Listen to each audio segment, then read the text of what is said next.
Hello, hello, hello. We are back. We are back to our adventure with one of the most wonderful casts of characters I've ever seen in a video game. Welcome on in for those of you who are lurking in the chat right now.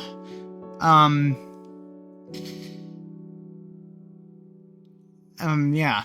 So, a couple things before we get started with the game today. So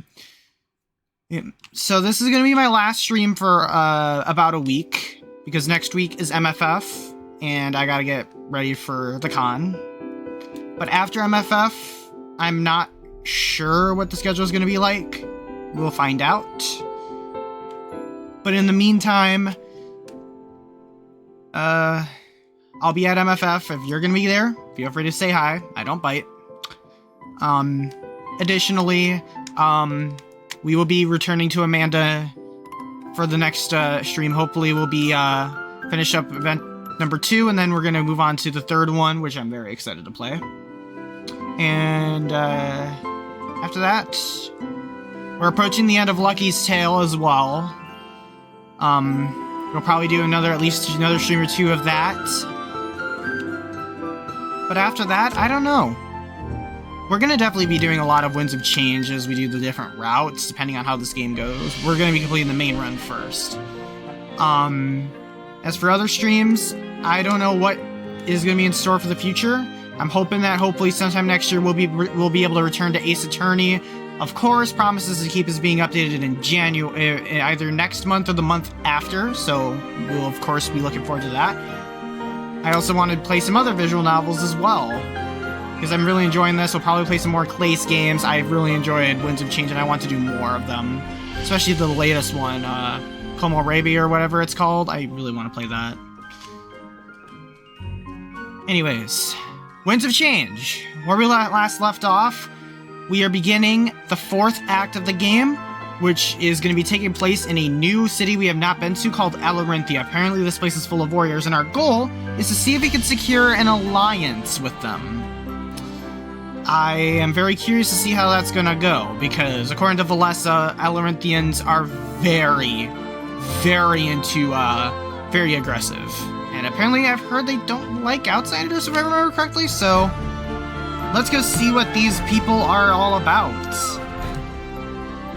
And apparently there's some sort of rebel group over there too that we might be able to talk to as well.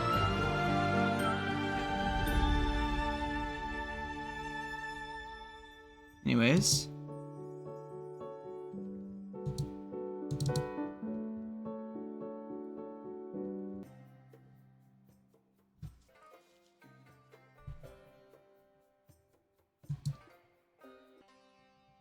Alright. Be sure to hydrate, y'all. There's be a lot of reading, so sit back and relax. When I exit the ship, I notice everybody standing around outside. Ulrich stands strong and tall, but all of my other comrades look defeated. Fanning themselves, it's clear that the heat is the source of this exhaustion. Oh, geez, this is almost unbearable. Ulrich, how do people even live in this heat? It's only been 10 minutes, and I already feel like death. You get used to it, trust me. Besides, a lot of the natives are draconic. Their bodies don't handle the mainland too well. Oh, I think I read about that. Hopefully they can adapt just as fast as we can. We'll be marching into Balteus together, after all. Yeah, I wouldn't worry about it too much. Just make sure to have a drink on you at all times. In these deserts, dehydration is your greatest enemy. I've already got mine, Ulrich, don't worry. Right. They part ways and go about their business. Ulrich goes toward Pro, and they start talking in private. Valessa ends up with Fortame, so I need to find my own company. Domek and Howell stand together, so I slowly walk towards them. Hopefully some of the tension that had settled after the long voyage. It would be detrimental to have 2 senior staff constantly at arms. Hello, Monarch. Hey. I was just about to ask Howell about Alarinthia. Surely it looks much different than it did back then. Legends dictate that it was once lush and full of green. Legends that lie. Wait, really? But that can't be true.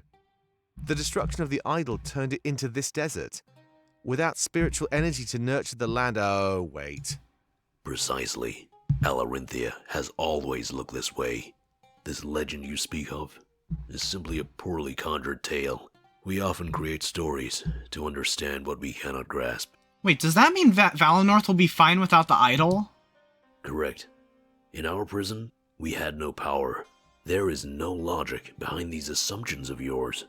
At least, no logic now that you know the truth of our kind. Well, isn't that wonderful news? At least it narrows our focus a little bit more. I could tell that was a source of stress, Monarch. No way, no shot that we can actually date Howl in this game. But I'll say, that'll just be normal. That's an understatement. This is amazing news. We are happy that we could ease some pain, Monarch. The fear of losing your homeland? We can't even imagine. At least it remained only that, a fear. We were not so lucky. He crosses his arms and looks around the docks. I could tell he's wondering why we're still standing around. After all, we were on a tight schedule with the ball and all. Normally there'd be a lengthy immigration process, but due to the ball, this nation is open to everybody. It's a long trek, but we can head straight into the city. What do we do once we get there? Look for Vivian, I presume. If we can't find her in time, then we'll head to the ball. But meeting her before then would be a huge advantage. We agree with this course of action, Monarch. However, our knowledge of Alarinthia is not very deep. We'd suggest working closely with Ulrich in this endeavor. I nod, agreeing that with what they both have to say. As if that was to dismiss me, they both turn away. It's nice to see that they're getting along, at least. Ulrich and Pro seem to be done with their conversation as well. Making my way over to Ulrich, I notice something odd. Out of the corner of my eye, someone is staring at me. Hello, dragon. Are they a warrior? I make eye contact with them and they quickly run away. Who? That was concerning. Being by Ulrich is probably a good idea right now. As I approach him, he smiles at me. Odd. I thought he'd be miserable. Hey there, Monarch. Welcome to my homeland. Forecast calls for excruciating heat and a chance of death. Just a chance, though. Let's hope it stays that way, right? I nod. I guess he's using some humor to cope. Let me guess. You have a lot of questions. I'll try my best to answer, but make it quick. We're on a strict timer here. We can't fail. He motions towards the vast desert before us. Honestly, it seems to go on forever. It's crazy. The ball starts in around 8 hours. Dinner time.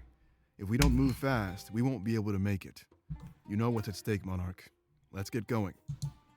I nod. I guess he does have the authority here. After all, none of us know anything about this place. If we're following his lead, I'd better do what he says. Of course, I do have a few questions about this place. If I stop to ask him before we leave, I'd better do it fast. Missing that ball could be catastrophic to our cause. Oh, Parallel Chronicle. Sovi 8.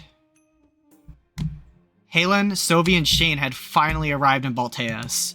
Making their way to the castle, Sovi trembled with anxiety. He didn't know how the Triumvirate would react to any of this. Halen, can I talk to you for a moment? Of course, Master. They stop in their tracks, Shane included. He knew enough not to intrude on their secret talks. He stood to the side, even though he was now one of them.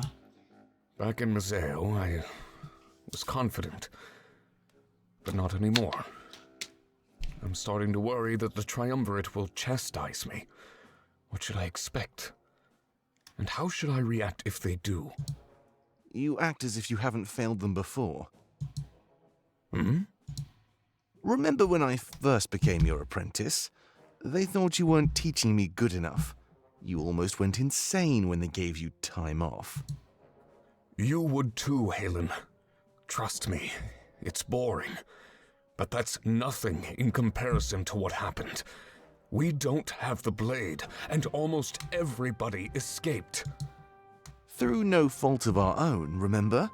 I have your back in this. I won't tell them the truth.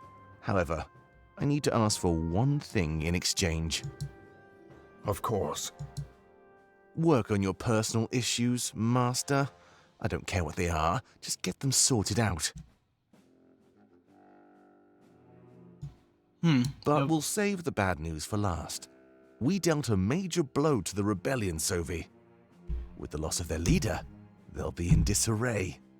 They still don't know I'm alive. If the Triumvirate doesn't like that, then it's their problem. Like you said, this isn't the last time we'll face them in battle. Whether it takes us days or months to win, it shouldn't matter. After all, we'll still win. With that said, are we clear? In this moment, it seemed like Halen was the one giving orders. However, Sovi had no choice but to obey. He couldn't risk being exposed. We're clear. Let's continue walking. I'll think of what to tell them as we move along. They break their huddle and continue walking toward their HQ. Shane steps closer, striding in unison with Sovi as they do so. So, what was all that about? You said I was one of you now, right? When will you start treating me that way? Oh, sorry. Force of habit. We were just talking about what we should tell our masters. While we did damage the rebellion, we failed in our objective. You mean that blade? Yes, and the seer. Look, Sovi, you kinda saved my life. For that reason alone, you have my support. Whatever you want me to do, just let me know. Shane. Sovi smiles, having the support of his comrades. Any fears he had of being punished were quickly put to rest. Thank you, Shane. It means a lot. I can tell we're going to get along just fine. Alright, party banter with... I need to thank you again, Pommy. Your support means a lot to me, it truly does. Some of the rebels have started to side with Howl. A pretty dumb decision if you ask me. I know what they're thinking, that you're responsible, but that's impossible. Nobody could have seen what was coming. Yeah, we were played. Caught off guard. I know it won't happen again, though. Things are different.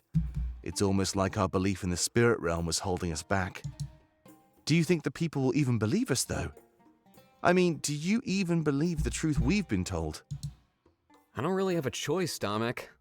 Your speech gave us proof. It was undeniable. I'd advise doing the same thing to every other Alestian. Even if it takes years, you can do it. I'll even help you if you need assistance. Nobody said that things would be easy after the war. You're right, and thanks for that offer. I'm pretty sure I'll take you up on it, since this is a tall order. But I know that almost anything is possible if we all band together. Of course. So for now, we need to fix the discord in our ranks. I'll talk with the rebels that are siding with Hal. They need to stop. There are no sides in this. We all fight for the same cause. And if they put their differences aside, well, Domek, we'll win this thing for sure. Hey, Alright, what can you tell me about this ball, Ulrich? well, it's definitely not something Draku came up with. Rulers of Alarinthia have been doing it for ages, actually. It's supposed to make your subjects less inclined to rebel. It's not really working if Vivian exists, but at the end of the day, it's still a nice party. As much food and drink as you could ever want. Don't worry, Monarch, I won't go overboard. I do like to drink, but not while I'm on a mission of any sort. I'll be tempted, of course, though I'm sure you can keep me in line. After the feast, there's a large ball, but it all starts with a speech.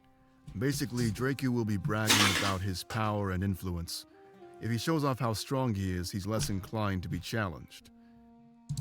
Though if there is a challenge, they hold a tournament the next day. It rarely happens unless it's a drunken partygoer trying to play a joke. Everyone wakes up, hungover, and goes about their simple lives. What can you tell me about Draku? Honestly, I don't know too much about him. I've been out of the loop on Alarinthian politics for a while. But to hold the throne of this nation, you need to be fierce. So, if you think I'm strong, then you know nothing. He'll make me look like a whelp in comparison. And from what I've heard, he's pretty smart too. Most rulers, from what I've seen, simply bathe in their own riches. To hold a ball and share it with your nation? That's pretty genius. It destroys any motivation to remove him from the throne. That's why Alarinthia hasn't had a tournament in a long time. The people are either happy or certain that they lose in combat. I'm betting on the latter, which makes Draco even more intimidating. Do not underestimate him, Monarch. If the natives can't dethrone him, what chance do we stand? Vivian might dream of a changed nation, but it'll stay that. Just a dream. What are some of the places of note in Alarinthia? The town square is a nice place, but it's just like Museo. A large market with people all peddling their homemade wares. You won't find anything you need, but you'll find everything you want. After that, I'd say to pay the Colosseum a visit. It's not just a venue used to battle for Alarinthia's throne. They have large battles every day, and you can place bets. Of course, my personal pick would be the tavern. Alarinthia has a lot of unique drinks, so I'll make sure to stop there. If I get my fill, maybe I'll be lucky enough to forget this entire voyage. How does it feel to be back here after all this time? It doesn't feel any different than I thought, if that's what you mean. Stepping foot on this soil didn't change my mind. It only solidified my hate. Let's do everything we can to get out of here as fast as possible, Monarch. Please. Is there anything else we want to do now that you're back? No, I just want to get the job done and get back home. If you think you can change my outlook on this place, you're wrong. I think this conversation is over, Monarch. We have a long journey ahead. I am very curious about what's going to happen with him here. I think this is going to be a very important character moment for Ulrich. Alright. Alright, next up, the desert. We take slow, heavy steps through the deserts of Alarinthia. Heat assaults us, and the humidity is thick, like sheets in the air. Ulrich seems unfazed, but everyone else is handling it pretty badly. I can't believe that people actually live here. How much farther is it, Ulrich? This is crazy. I'd say around 6 to 8 hours. There's an oasis halfway there we can stop. I have a feeling you've already exhausted your canteen. It was too hard to resist. So, there's an oasis in a few hours? That'll be a good place to rest and relax. We can't waste that kind of time, Dominic. There's enough time to fill up on water. That's it. If we take too long, we'll miss both Vivian and the ball. Right, of course. Dominic pants, sweat trailing through his fur. He's not alone, though. Almost everybody acts the same. Hopefully things will cool down once the sun started to set. I moved toward Ulrich as we walked through the desert. He was our guide, so I shouldn't let him out of sight. I can see the city in the distance, but no oasis at all. Back in the day, they used these deserts as punishment. Criminals were sent out here and they had to prove their worth. If they were strong enough to survive, then they'd be taken back in. Most of the time, the criminals would just succumb to the heat. They'd be unable to move, then they'd pass out. Death would come soon after. They called these people Sixers, since they usually passed out within 6 hours. Wow. Not sure why he's telling this to me. If he wants to pep me up, he sure is failing. We'd be out here for more than 6 hours. In addition to that, their bodies lasted 6 days. Don't worry though, we'll be fine. We have water. That isn't the courtesy they wanted to give to criminals. Wow. Well, at least that makes me feel better. You're probably wondering why I'm telling you this story. He smiles and holds out his arm. Rotating it slightly, he shows off his tattoos. If the Sixers survived, they gave them special markings. They were pardoned and to be respected for their power. A bit of a secret, you know? Just keep it between us, alright? Oh. Wait, so Ulrich is an Alarinthian criminal? Or at least he was, since he appears to have been pardoned. Oh my. I'm glad that he was comfortable enough to tell me this kind of stuff. Besides, they look pretty good, don't they? Yeah, I wouldn't mind some... Wow, me.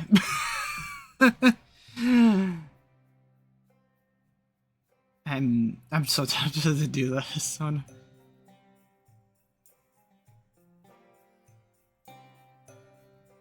I wouldn't mind some of my own, actually. Well, they haven't used that method of punishment in a while. You might just need to find a copycat artist like Salas did. If something looks cool, people always try to rip it off. Anyway, I guess that's enough story time for now. The more you know about Alarinthia, the better. That, and it makes the walk go by way faster. If you'll excuse me, I have some business to take care of. We'll have plenty of time to talk later, Monarch, trust me. If you find that you're needing anything, just wave me down. I nod before looking back at the rest of my comrades. They look so drained and fatigued. We need that oasis and fast.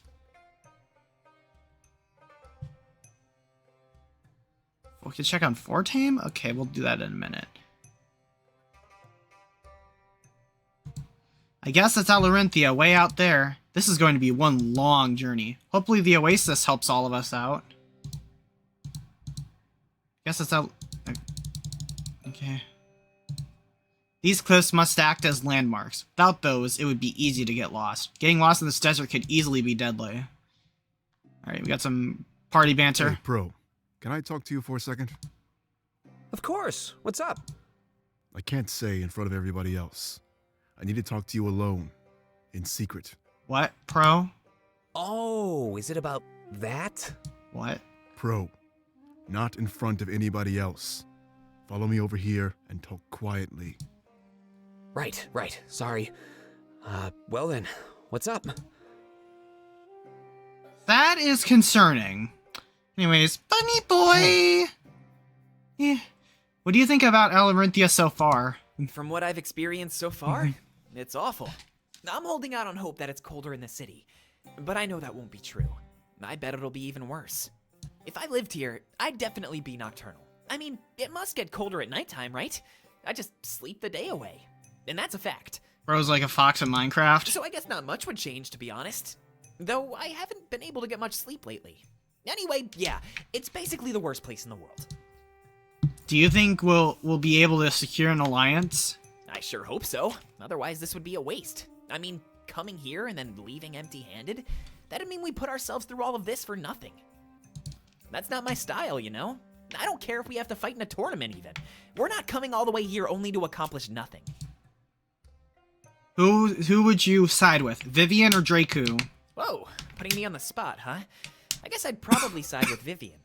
Ulrich hates this place, and I can see why.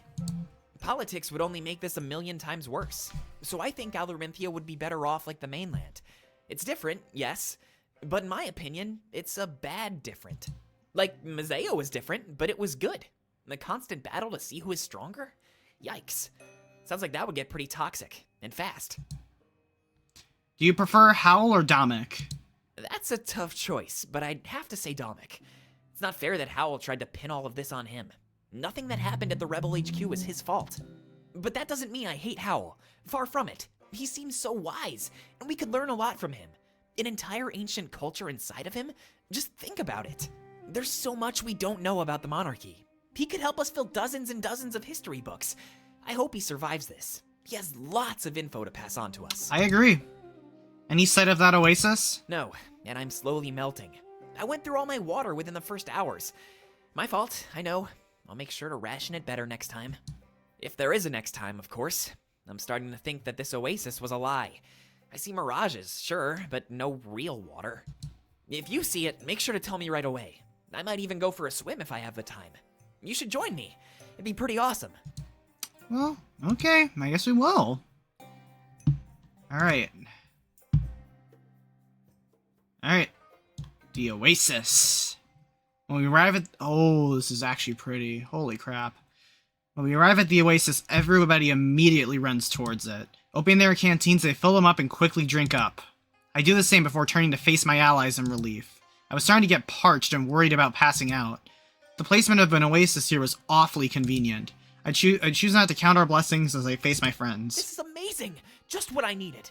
If you don't mind, I'm gonna take a swim. Just give me a few minutes, alright? Fortim, no. That's disgusting. People drink this water. It's not for swimming. No. Fortame scoffs and crosses his arms. This is the moment I decide to tell them what Howl told me. Without the power from Solberg's idol, Valinor would be fine. Wait, really? That's amazing. And you're certain about this? I nod. Howl was definitely a reliable source. There was now an upside to all of our shaken faith. I totally needed to hear some good news. This trek through the desert is downright awful. When we get back, let's all go to Valinor. Yeah, definitely. It'll feel so good to be back home. With your vision and that dim idol, my outlook was so grim.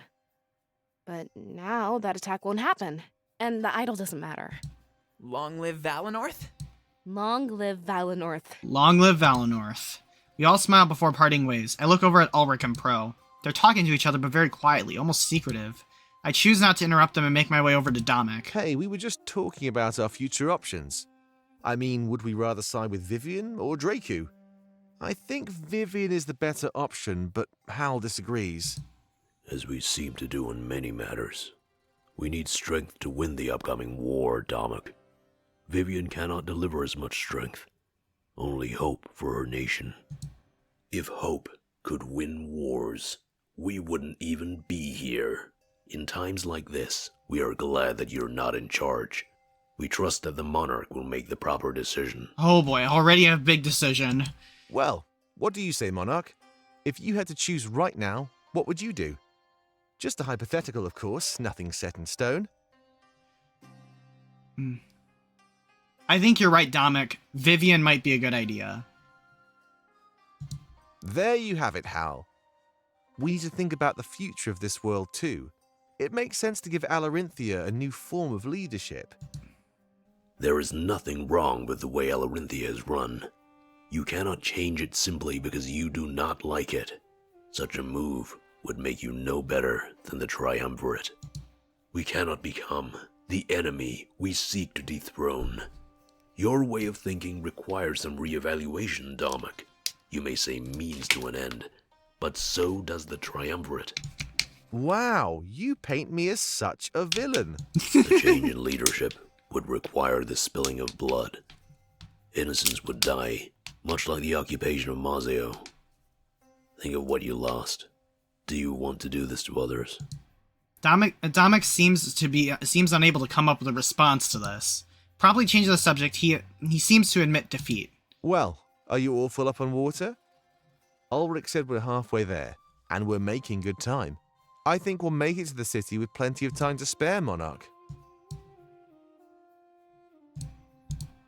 Hal seems unamused at the sudden change in topic. This body does not work like you would expect.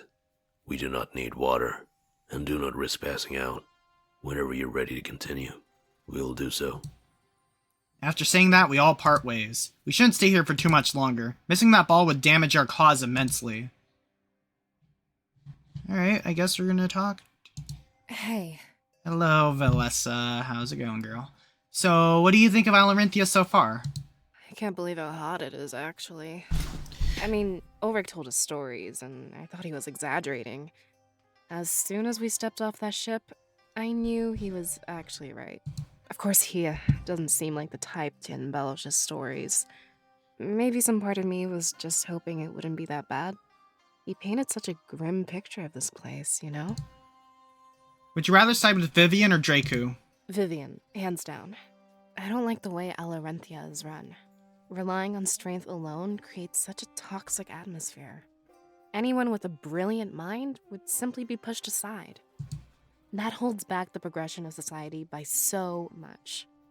Valinor embraced new ideas and nurtured bright minds. If anything, it actually explains why Alarinthia is so primitive. What are your thoughts on Howl? It's so weird, seeing our former elder just walking around. But I need to work on that. I need my mind to know it's not him. Salus is gone, and there's nothing we can do to change that fact. Hal is an interesting guy. He sure has a lot to say. His insight into the past of the world could fill 1,000,000 books.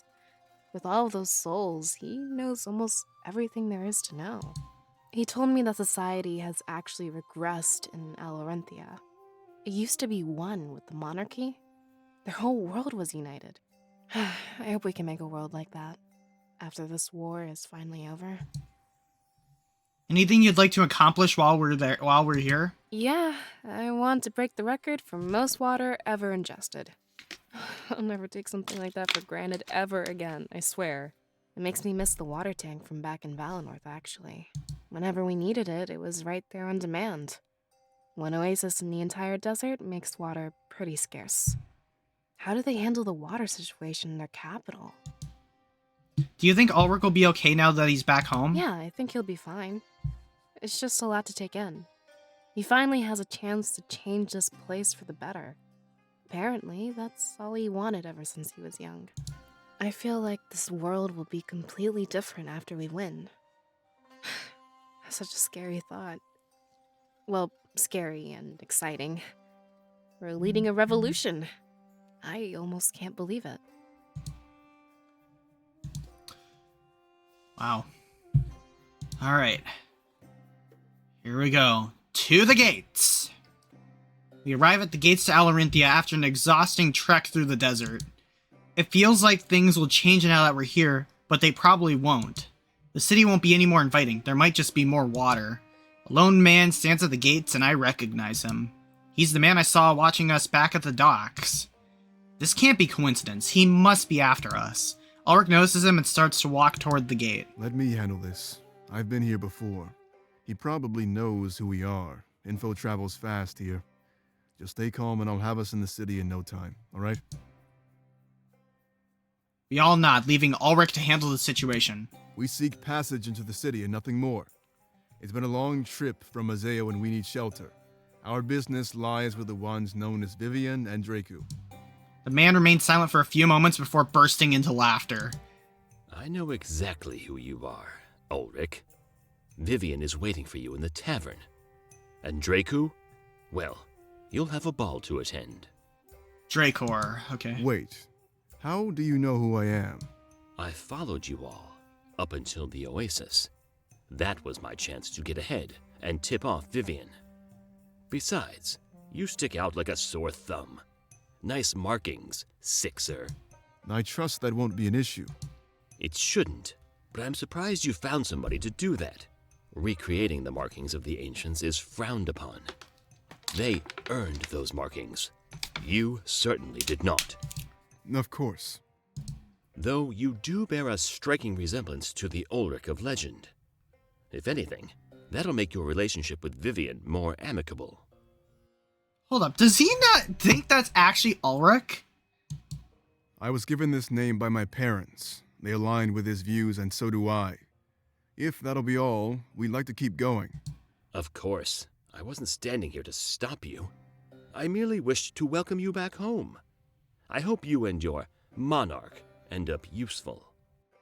Don't know if I trust this guy. He bows to Ulrich as a sign of respect. By the way, call me Drakior. Drakior, okay. I got the name right. Kind of. Ulrich nods before turning back to face us. Drakior enters the city, likely returning to Vivian's side. I'm glad that our quest in this land finally has some direction. Well, that was easy. Because of the ball, there's almost no security. I knew he'd be involved with Vivian. I could just tell. So we'll have enough time to meet with her before the ball. That's great.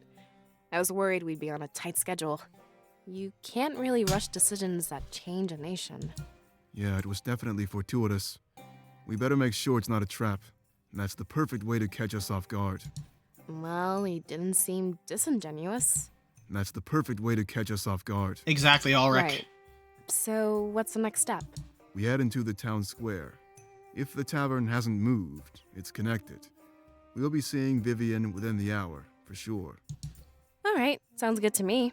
Is there more water in the city? Yeah, but don't ask for water in the tavern.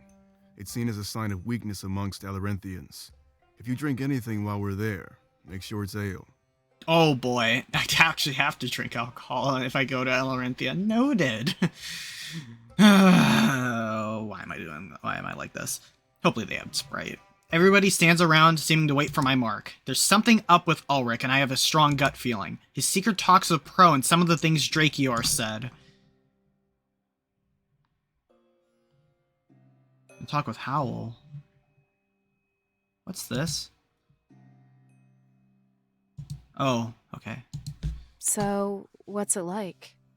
You know, being a vessel? It is not much different than when we were alive. There are simply voices in our head. Lots of them. The monarchy guides our every move. They are fueled by the rage of their imprisonment. Everything inside of us tells us to fight and to kill. When the time comes, we will fight for this world. The wounds on our bodies hurt us at first, but like white noise, we have phased it out. It only flares up every few minutes now.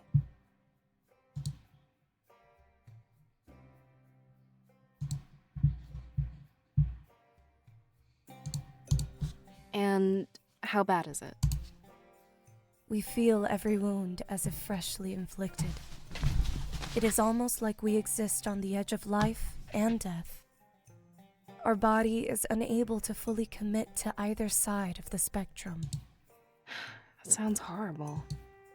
Horrible? Yes. But also necessary. With our aid, the triumvirate shall fall. Justice will finally be given to the monarchy. When we can deliver that justice, the pain is worth it. We embrace this as a gift, and will honor the monarch. Without their choice, we would not be alive to fight. Just wish there was a way to make the pain go away. You know, after this war, you're still going to suffer. We are not the only ones who will continue to suffer. The wounds endured during this war can also be emotional. Scars will haunt all of your forces. We are not the only ones. Right.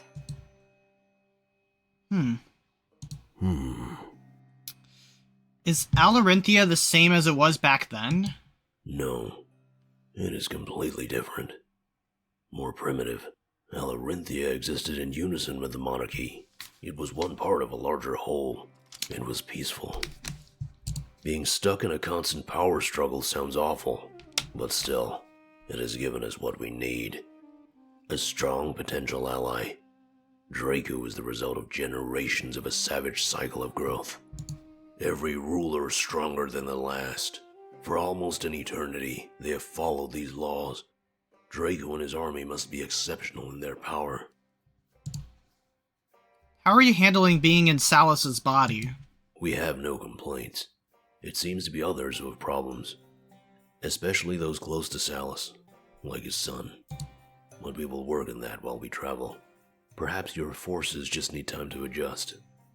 This must be a jarring transition, to say the least. Did you really make it through the desert with no water? We require no sustenance. We may eat and drink with this body, but it is not necessary. If anything, we would do it for pleasure, rather than to survive. But pleasure is not something we require either. So, because of that, we choose not to eat or drink. There are those who need it more than us, Monarch. Do you think we'll win this war and defeat the Triumvirate? We are unable to comment on this matter. Conjecture of that kind will lead nowhere constructive.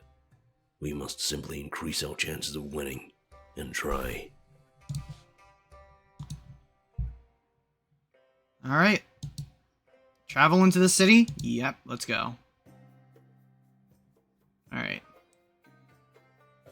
The town square. As soon as you enter the town square, Ulrich motions for all of us to stay close.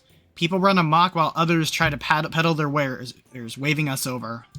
It almost seems just like Mazeo, but the products must be different. Good. Tavern is in the same place. It's just over there, so we'll make it on time. He crosses his arms and looks around the town square. Then he rubs his arm in a way that almost hides his tattoo. But it's too late. I can already see the townspeople staring. Ulrich was definitely hiding something from all of us. I'd hate to say he's losing our trust, but he's definitely suspicious. Nothing he's told me adds up with what the Alarinthians have said. Almost out of fear, it seems the townspeople avoid us. Eye contact is as far as we go, leaving us lots of room to maneuver. I guess that helps. It'd stink if they all invaded our personal bubble. Let's not waste too much time out here, alright?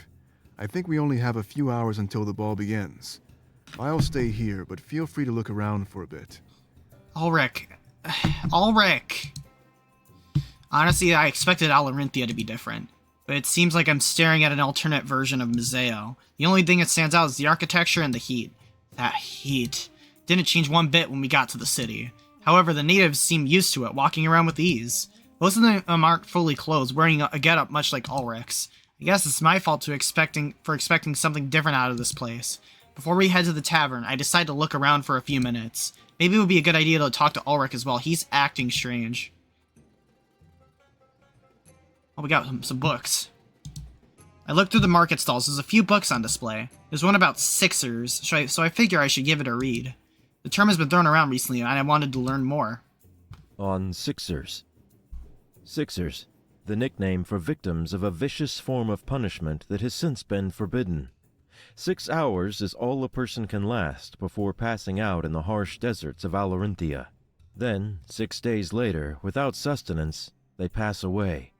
Back in ancient times, this was used as a way to punish criminals and make them prove their self-worth before returning to society. If they could survive for an entire 6 days without food and water, they would be welcomed back into Alarinthia's arms. Of course, the survival rate was low.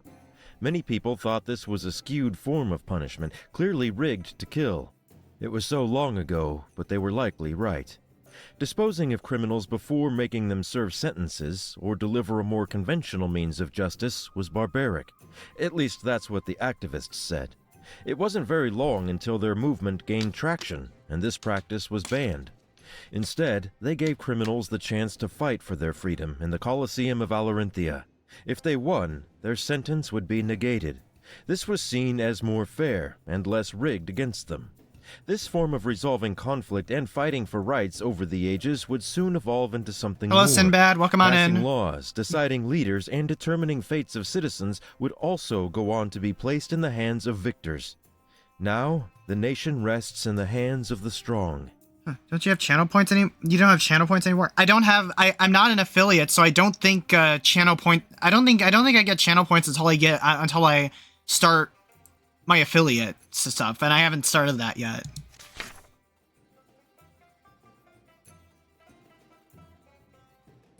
Okay. All right. Let's see what else there is. There's got to be another book around here somewhere. People run around the town square, clearly on a mission. It's more chaotic than Mazeo. Oh, and that's definitely saying something. Valessa stands there watching everybody intently. She seems very interested. Is this place always so busy? Yeah, it can even get worse. The busy hours are closer to nighttime. But not tonight, with the ball and all. Do people live in their market stalls? Like Mazeo? No, not really. They get enough business to have their own homes. It's actually the opposite here. Running a stall is a sign of wealth. So the more you work, the more money you make. See, that actually makes sense. Don't you think? Yeah, but it doesn't make up for the other shortcomings. The markets are busy and unsafe. People die all the time. It's a cutthroat culture here, so you're always in danger. If I could choose a place to open up a shop, I'd choose Mazeo. It might be harder and less profitable, but it'd be safe. You wouldn't get caught up in other people's fights. That happens here? All the time. It's almost unavoidable. You can't turn around without bumping into anybody here. It gets worse the deeper you go, but we won't go that deep.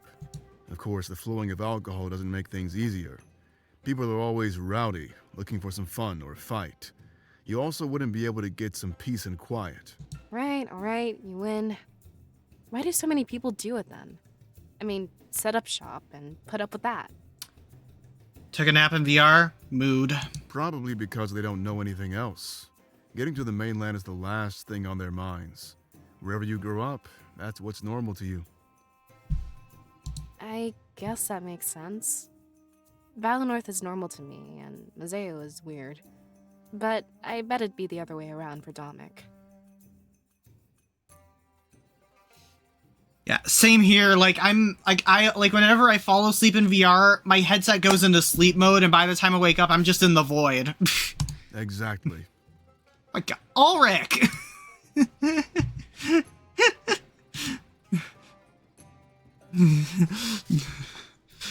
On top of the crates rests a book about Dracu's reign. Perhaps some young Alarinthians were reading up on him before the ball. It definitely paints a grim picture of the nation. Dracu must be very strong. Dracu's reign. In Alarinthia, a ruler is lucky if their reign lasts even a year. However, Dracu has been in power for several decades. This is definitely unheard of. His power is immense, and any challengers to the throne are quickly defeated in the Colosseum without effort. Every year, Dracu hosts a ball in his castle and freely spreads his riches amongst the citizens of Alarinthia. That, coupled with his strength, keeps most of his subjects happy. Many are less inclined to insurrection, and those that attempt to dethrone him are easily defeated.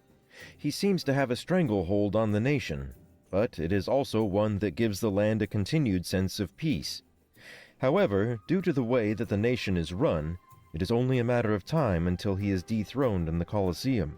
He will join the rest of Alarinthia's past rulers, none of which have succumbed to natural causes, only the strength of others.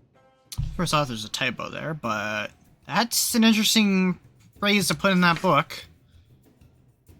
Alright, let's talk to Ulrich. Hey. Do you think Drakior is leading us into a trap? I have no idea, but it doesn't really matter. I'm pretty sure that we can handle whatever they throw at us. But if he truly does work for Vivian, then we have some good luck. We could use some of that, couldn't we? So for now, I'm going to believe Drakior, but only for now. If anything seems suspicious at the tavern, I'll tip you off. Although, the prospect of a tavern brawl does sound appealing. You haven't seen true fighting until you've seen it in Alarinthia.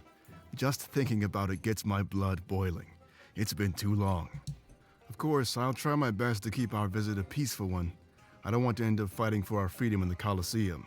Their methods of punishing prisoners are still pretty harsh. What did he mean by the Ulrich of legend?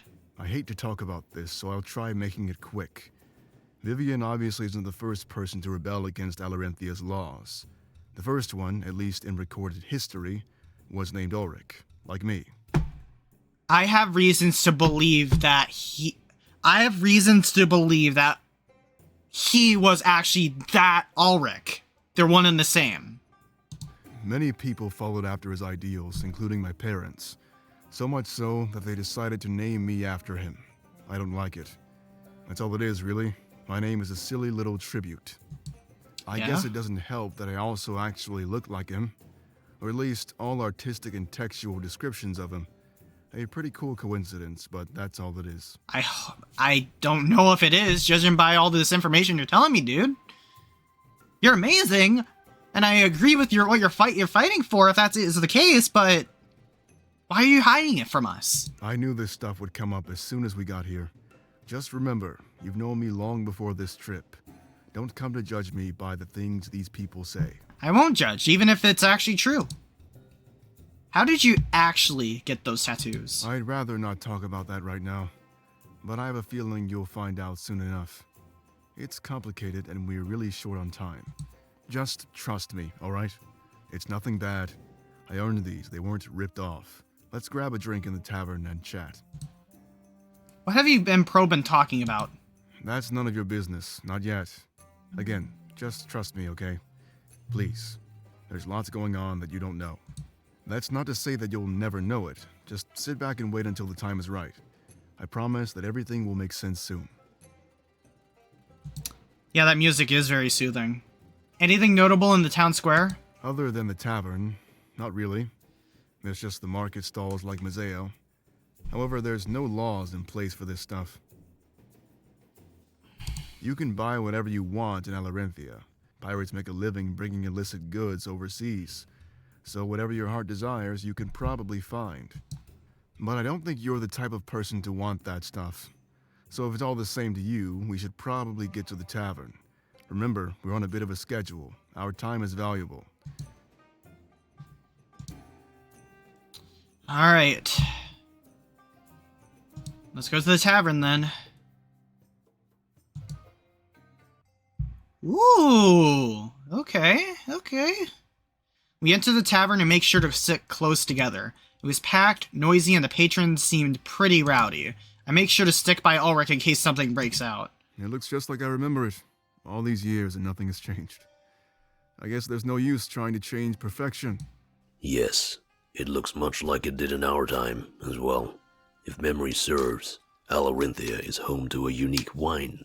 Monarch, if you have a drink, we would suggest that. Wow, he actually knows what he's talking about. I'm buying a few bottles to bring back to the mainland. The climate of Alarinthia affects the taste of everything, some in a good way and some in a bad way. I won't bore you with the details, but the wine is great. Let's find Vivian and get everything started, shall we? We all nod to one another and venture deeper into the tavern. It's an open place with no doors. I can see right outside to the market. Makes things noisy, almost unbearably so, but I'll have to deal with it. We approach the bar. I assume Ulrich is going to ask after Vivian. I can't even see Drakior. I look around and notice a bunch of eyes on us. Part of me starts to wonder if this was a trap. Something feels odd. Oh boy. A man sneaks up from behind us and stands between me and Ulrich. He has a drink in hand and he slams it down on the table. Some of it spills on the bar. This man must be intoxicated. Hey, would you let me buy you a drink? Something tells me you're not from around here. I know a lot about this place if you need a tour guide. Before I can answer, Ulrich gently pushes them away. Look, we don't have time for any antics. But if you know where Vivian is, we could use some help. You're right about us being foreigners. We've come a long way. Oh, you're looking for Vivian. Why didn't you say so? Follow me. Ulrich and I stare at each other at unease. We'd rather stay here if you don't mind. Following strangers isn't the best idea. All right. I'll be right back. Normally I wouldn't do this, but I trust you. Have I seen you before? You look familiar. No. Now please leave us be. Don't bother us again unless you have Vivian. I'll ask the barkeep in the meantime. Maybe they know. Chat, I'm actually very nervous right now. The mystery man nods and walks away from us. I doubt he'd be coming back. He was probably a scammer. Is there something about us that marks us as easy targets? Now I guess I'll start. Before he can continue, Drakeyor sneaks up behind us. Your manners could use some work, Ulrich.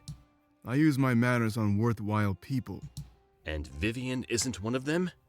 I saw how you just shoved him away. Wait, what? Vivian is a man? And an honorable one at that. He deserves to be treated with respect. What?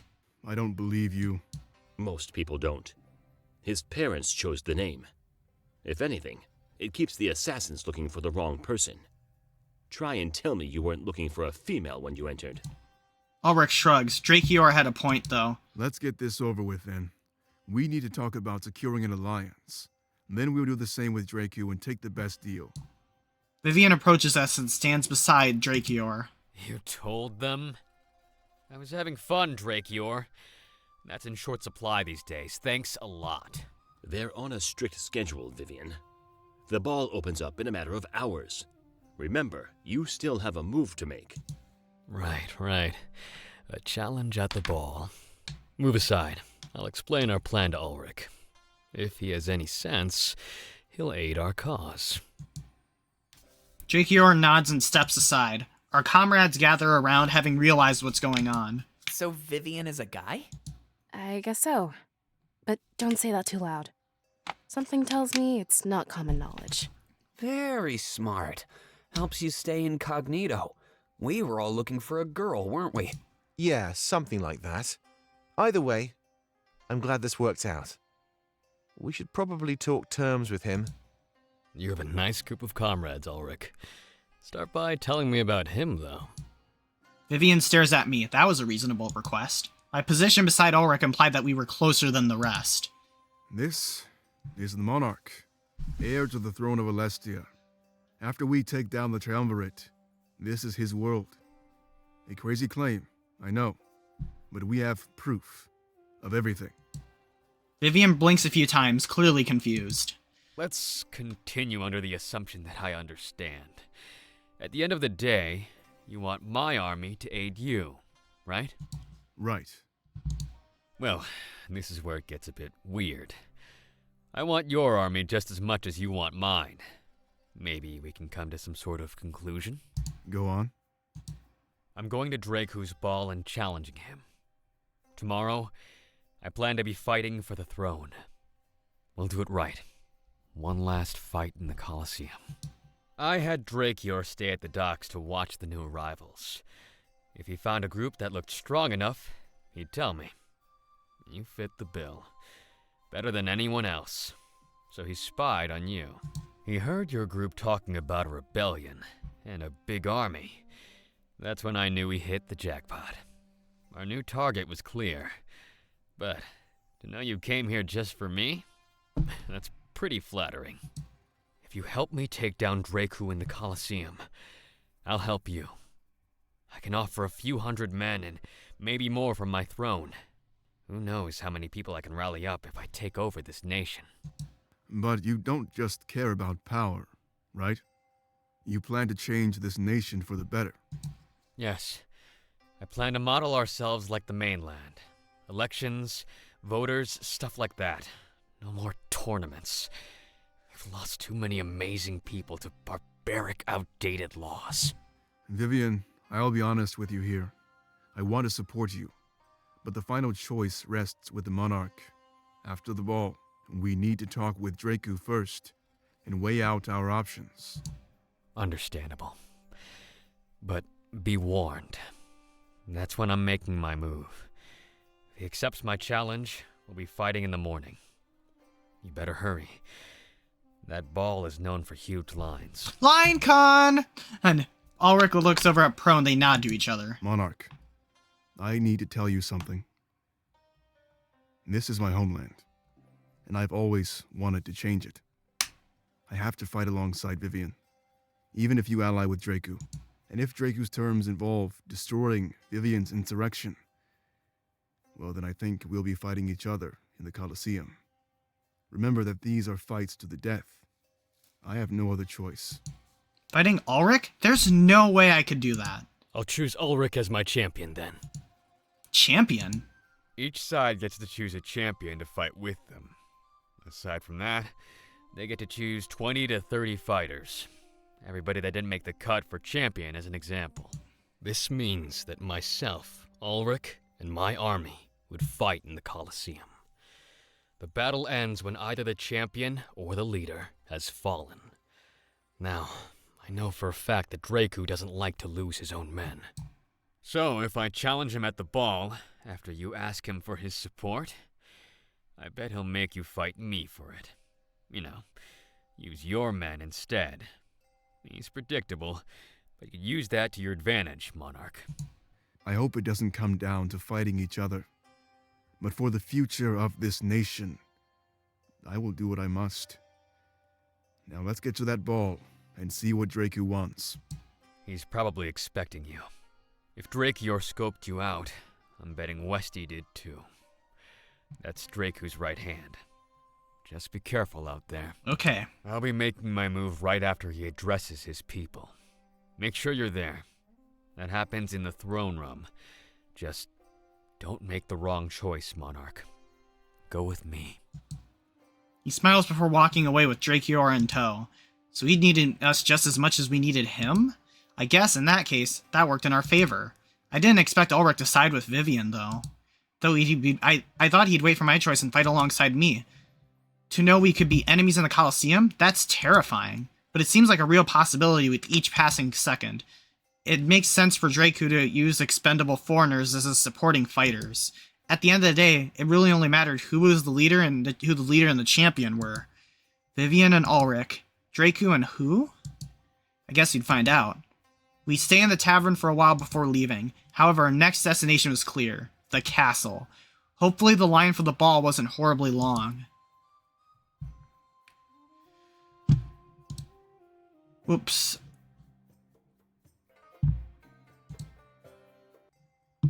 Alright. View Parallel Chronicles meanwhile, with Sovi. Sovi knelt before his masters, with Halen and Shane behind him. The time had finally come to tell them what happened in Mazeo. Having Halen's support, however, meant they wouldn't learn the full truth. The general of the rebellion has fallen. Good work, Shane. You've earned our trust. Indeed, it is a moral dilemma. You'd prove yourself useful. I'm still considering that. I'm still heavily considering siding with Vivian, though. But we'll see what happens with Draku. This game has made me make some of the most difficult decisions I've ever had to make. But I'm confident in the choices that I made so far, at least on this first run. But what of the seer? We notice that you don't have our blade. This displeases us. Please, explain, Sophie. We thought it better to damage their morale. They have the blade, but they can never recover. Next time we see them, it'll be like crushing an insect. You failed your mission, Sophie. We wanted you to retrieve that blade. Now they have time to regroup and replan. Yes, they have time, but not enough. I know where they'll be going, Masters.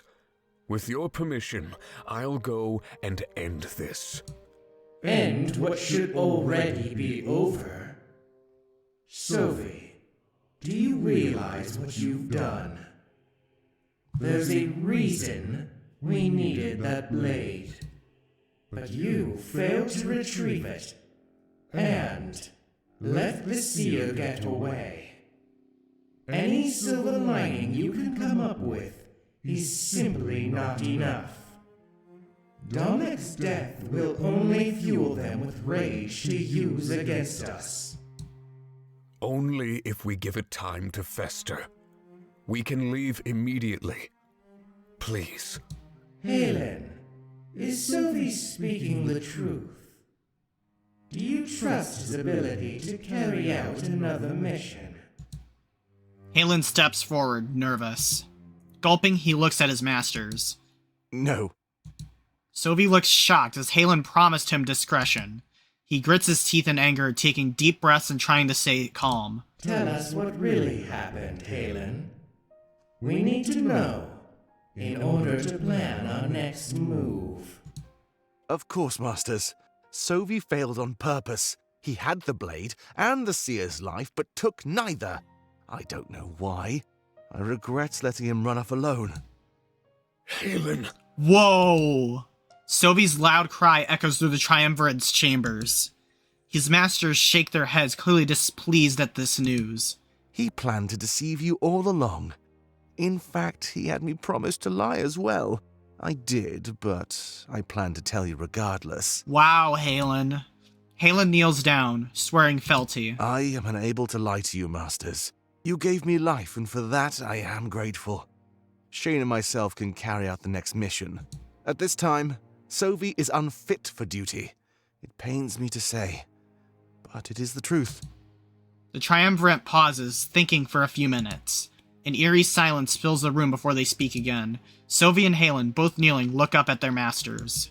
Rise, Grand Inquisitor. Sophie slowly rises, his fists trembling with anger. No, not you, Sophie. What? Grand Inquisitor, please rise. They say it again, and Halen looks around, confused. A few moments later, he rises, standing up beside Sophie. Masters? Sophie is hereby stripped of the rank of Grand Inquisitor. Halen, taking this mantle, you will train Shane as your apprentice. We trust that you will do as we command, and avoid letting us down. Sophie takes a few steps back while Halen nods. Please, Masters, I beg you to reconsider. We have them in our grasp. Sophie, we would have understood the failure of your mission. But lying to us, the lack of loyalty and honesty is unacceptable. It's almost starting to seem like your allegiance lies somewhere else. It doesn't, I swear! We cannot be certain that you're telling the truth. Surely you can see how that lie has damaged our trust. Halen, however, has proven to be nothing but loyal. Shane killed a key member of the rebellion as well. You come back to us with nothing to show but deception. It hurts us, and so you must be punished for your actions. Sophie's head slumps down, accepting defeat. If he wanted to win them back, he'd have to endure this punishment. Fighting it was useless and would only serve to make things worse for him. Very well. I understand. But know that I will make this up to you. Until you need me again, I'll be in my chambers. He starts to walk away, but is quickly stopped by his masters. No. Turning around, the look of anger is more apparent on his face. Excuse me? Your punishment must be rather severe. Without that blade, we are vulnerable. Then tell me what you plan to do. There is no pain I will not endure for you. Halen, Shane, Come here. Doing as instructed, they approach the triumvirate. They turn around and Sobi's faced by all 5 of his now superiors. We no longer have any use for you, Sylvie. The Inquisition has been reformed, and is now stronger. We have no choice but to exile you from Balteus. Permanently. What? You will leave immediately. This Wow. is non-negotiable. Set in stone. Sobi shakes his head, clearly fighting back tears. After everything I've done for you, you're going to what? Just throw me away? Yes. Without Rain in danger, we need a strong core. We need men who can get the job done, without question.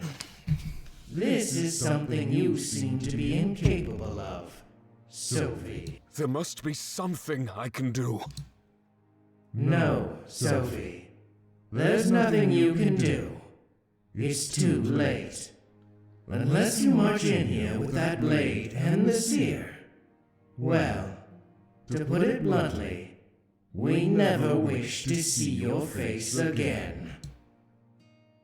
Oh my. Alright, party banter time. So we might have to fight Ulrich. That's pretty scary to think about, Pro. Only if the Monarch sides with Dracu, Valessa. There's still a pretty good chance that won't happen. I wonder who Dracu will elect as his champion, though. Well, his army is supposed to be incredibly powerful. He must get to handpick the strongest Alarinthians. I'm sure Ulrich can handle it, though. At least, I hope. Well, Dracu doesn't like to waste his men, remember? It's possible he'll elect an outsider, meaning one of us. Vivian is like an insect to him. Super easy to crush.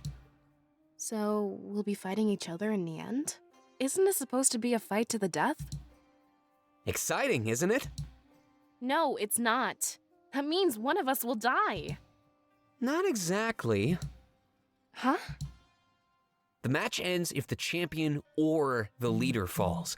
It'd be possible to end this with Vivian or Dracu's death. The champion is just there to spice things up, I guess. If it were just the 2 leaders, they'd only fight each other. Having 2 champions ensures the fight constantly changes pace. It makes things sound more interesting, at least. You need strategy. Watching 2 leaders in an unending deadlock would be boring. The champions and a small army of men really shake it up. It makes sure the leaders are at the top of their game too. They have to watch every direction and constantly be ready. It serves to show us how strong they truly are. It's crazy. Dracu is undefeated, but Ulrich might just stand a chance. I think you're kind of missing my point, Pro. Really? I don't think of Vivian and Dracu as expendable. At the end of the day, one of us will die, no matter what. Even if it's one of them, it's still something I'd like to avoid. Exactly, Valessa. Then it sounds like you side with Vivian, then. Dracu's death would be the final death in the Colosseum. There'd be no more fights like this under his reign. I know you're right, but it's not so easy. We have to kill him just because he thinks differently? There's no way to avoid casualties, and I hate that. Yeah, but it's not just Alarinthia, Valessa. You could say that about this entire war in general. Sometimes it's better to look at people as means to an end. I can never do that. A lot of people feel the same way, trust me. But that's probably why the Triumvirate is in charge. We need to start looking at things differently if we want to win. If we have to compromise ourselves, then is it truly winning? I don't know, Pro. I think I need a little bit of time to myself. Of course. This is really scaring me. Alright, Bunny Boy and Dominic. I don't want to watch Ulrich fight in the Colosseum. If the Monarch sides with Dracu, then he could die. But he's prepared to die for his beliefs, Fortame. There isn't a better way to go. A true, noble end. Honestly, I'd prefer if his life had no end at all. I have a feeling this choice will end up dividing us. I don't want to fight against Ulrich or watch him die. It's all about respecting his wishes, Fortame. If he puts his life on the line for Alarinthia, we can't deny that. You do the same for Valinor. In fact, you already are. Really? This war is just battle after battle, Fortame. You put your life on the line back at Rebel HQ. That means you are ready to die for your beliefs. I guess you're right when you put it that way. So Ulrich isn't just fighting for Alarinthia. Remember that our army gets a boost out of this. At the end of the day, it benefits all of Alestia. But what if the person we side with loses? That's what makes things difficult, Fortame. Vivian is the right choice, in my opinion, but not the correct one. The correct choice is Draku. He's won every battle and has a huge army.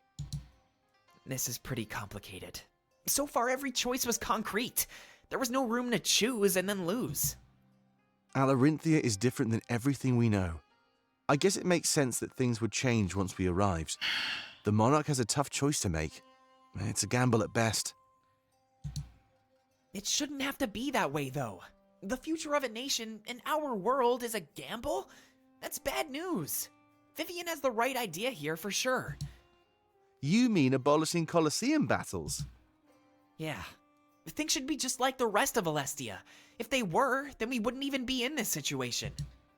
But we shouldn't change something just because we don't like it. That's what the Triumvirate did to this world. We can't be like them. Alarinthia has been fine since the dawn of time. It can continue to be fine. Besides, Valinor is the exact same way. Independent, with its own hierarchy and leadership. It was, but I'm going to change that. As the Elder, I want unity with the other nations. I think the same would be best for Alarinthia. The Triumvirate changed this world to suit them, right? That's not what we're doing. We're liberating it, making it better. Our end goal is different, so I don't think we can be compared to them. Exactly. You have a point, actually. Maybe I've got the wrong idea. A flip coin does the same thing until it lands, after all. The truth is only shown after everything is said and done. Exactly. Mm-hmm. Exactly. In that case, maybe I do side with Vivian. With Ulrich's strength, he may stand a chance. I hope the Monarch is on the same page as us. I am. I guess we'll find out once we get to the ball. But I wonder if Draku will request our aid. And for that matter, who will its champion be? Gosh, I hope things don't get even more complicated. Not sure I could handle a web more tangled than this. Me neither. Oh, come on. What's the worst that could happen?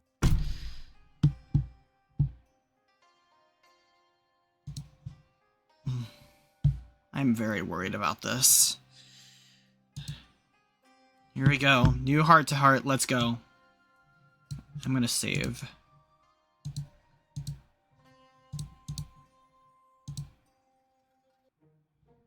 Ulrich sits at the tavern, taking large swigs of ale. It's hard to accept that if we sided with Draku, he'd be against us. But it's understandable as well. He really wanted to change Alarinthia. I hope this wouldn't affect the rebellion and our unity. We can't have our key members being at arms with each other. Have a seat, Monarch. These drinks are on me. I don't want you filling up on Draku's handouts. I nod and take a seat beside him. I'll drink, but I want some answers. His hasty alliance with Vivian, the lies about his markings and his past. If he wants my trust, then he needs to tell me everything. I feel lost. I voice those concerns to him as the drink he ordered me arrives. Taking a large swig, I sit back and await his response, whatever it may be. Trust. This isn't about trust, Monarch. Your trust in me won't affect any of your decisions. In fact, we could win this war without any trust at all. All that matters is the desire to fight for a common cause. Did you think that these little chats we've been having were mandatory? Trust me, I could have done just fine without them. In fact, I'd be better off. I'm taken aback by his harsh words. Whoa. But I don't let it provoke me, I simply wait. It's best I let him get a clear head instead. I'm sorry. I didn't mean that. This friendship we're forming complicates things. There's a reason I never kept many friends, Monarch. I'm scared that if I tell you everything, you'll just walk away. Spirits know everybody else did. Look at me. Still using superstition. The spirits had no power over us, no divine plan. Then why do I find myself still wanting to believe in them? I guess maybe they gave me a sense of comfort in difficult times. It's different now, having difficult times, and knowing the truth. What do I believe in if I want to push myself forward? That's what made me want to side with Vivian, no matter what. The desire to change my nation is what drives me to action now. And when we're done here, it'll be the desire to change our world. That's all I've wanted my entire life. It always seems just out of reach. Whenever I think I have it, the Triumvirate swoops in and takes it away. They tell you they'll give you what you want. They convince you that they'll make your dreams come true. Then, when they're done with you, they throw you away. He lets out a loud sigh and slumps down in his chair. I'm not sure why he's telling me all of this, but I still listen.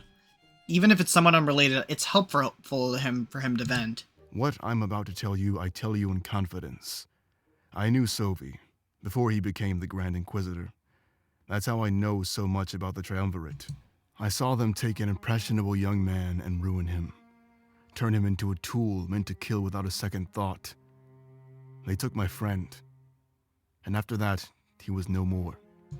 And that monster we fight may look like my friend, but that man is long gone. They made sure of that. I promised myself I'd never let them do that again. I failed. They got to Shane, just like they got to Sovi. It's almost impossible to shake off their influence. They just have this way of convincing you. I continue listening and we take turns drinking. Soon after, a second drink comes for each of us. I believe every word. I knew there was a connection. I look back to the vision I had of Valenorth's destruction. They said some things that reveal a connection between them, but I just assumed it was something rivals developed in wartime. However, to think that Sovi was once good? That's the part I find hard to believe about all of this. Yet, he spared me, when he had my life in his hands. Well, that's one of the things I had to tell you. It was a long time ago, but it still happened. I won't let it get in the way of my performance. A long time ago, I thought maybe I could win him back. You know, maybe he could change and redeem himself. But I haven't thought that in a long time. Now I want to kill him. For everything he's done to me. For everything he's done to us. There's a point where redemption eludes you, and he's past that. I guess this leads into the second thing I wanted to tell you, Monarch. Back in the desert, I told you about how I got these markings. Then Drakior said I ripped them off from the ancient Alarinthians. I wish that was the truth, I really do. But it's not the truth at all. I always tell people that I'm older than they think, but I only say that to hide how old I really am. It's not a lie, it's more like an omission. He rests his head in his hands, his second glass now empty. I'm old enough to have earned these markings the right way. There. I said it. I don't care if you believe me or not. I finally said it. I'm older than any of you could have possibly imagined. Very, very old. I am so confused right now. He's claiming to be thousands of years old? As far as I knew, the laws that led to those markings were banned long ago. Not only that, he also used to work with Sovi? I'd say he's our mortal enemy. No. Go ahead. Tell me you don't believe me. So far, nobody else has. They say it's impossible. And soon after that, they say nothing to me at all.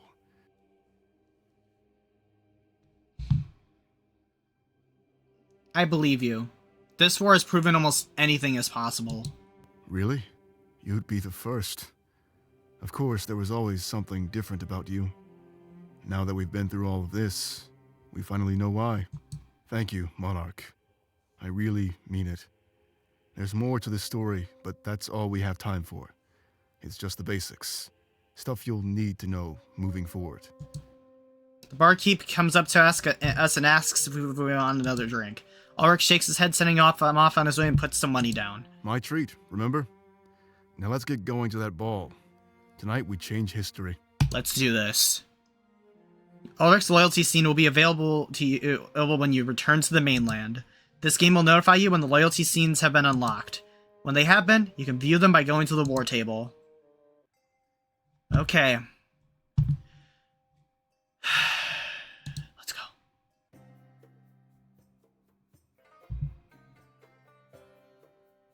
To the castle.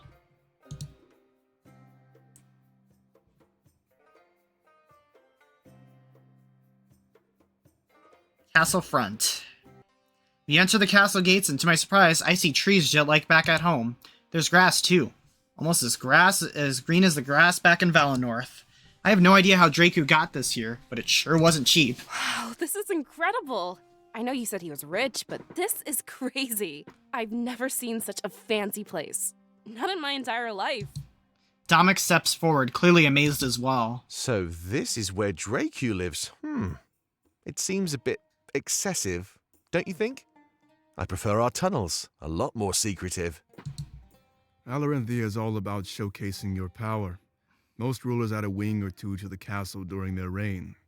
It's only going to get bigger and bigger with each passing year. Unless, of course, Vivian takes over. He's not fixated on that kind of stuff. I can't imagine it getting much bigger, to be honest. What does one ruler need to do with all that space? Well, he has a large army as well. Larger than Vivian's. But don't let that sway us.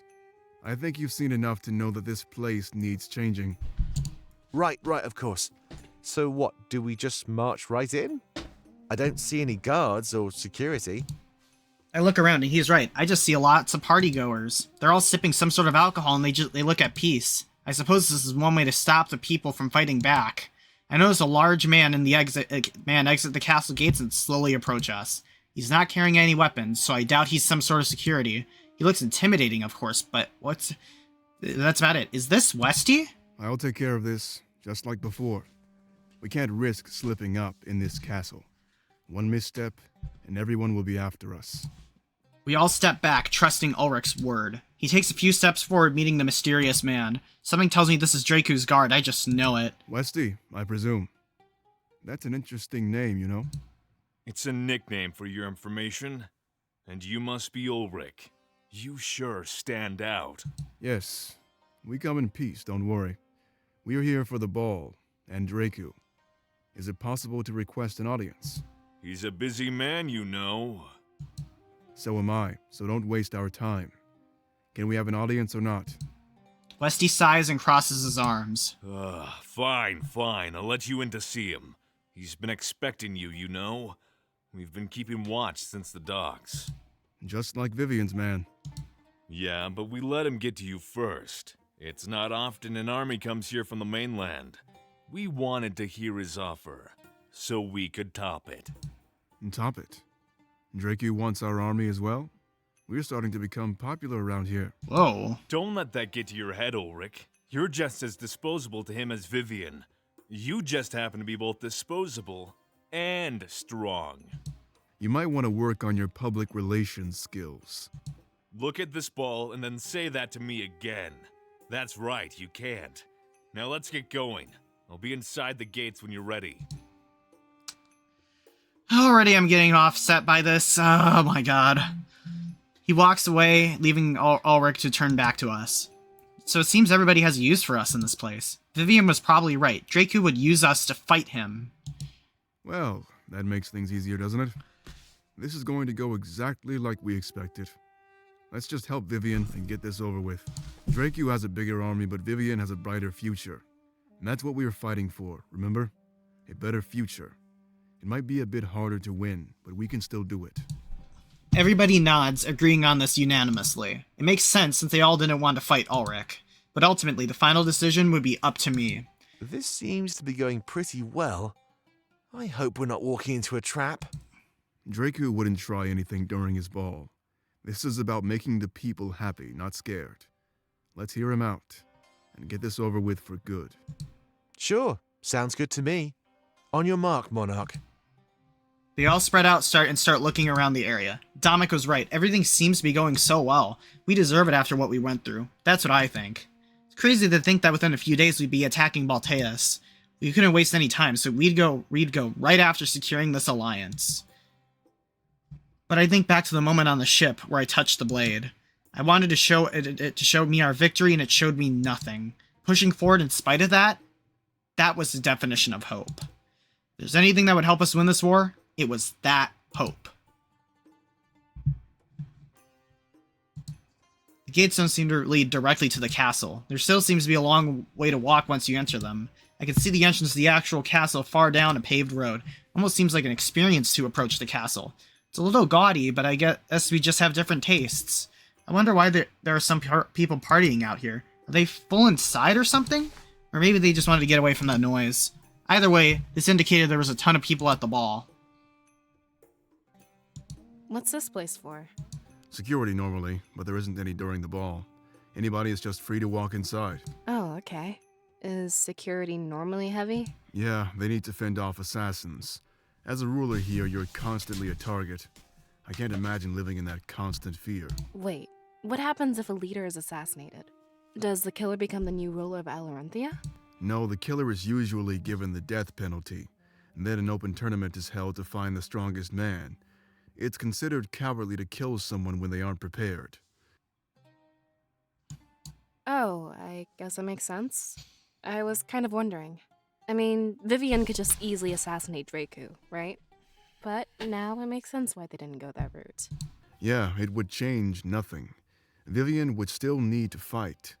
He'd stand no chance in an open tournament like that.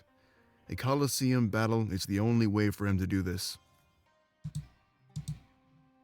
Would people respect the change if Vivian won?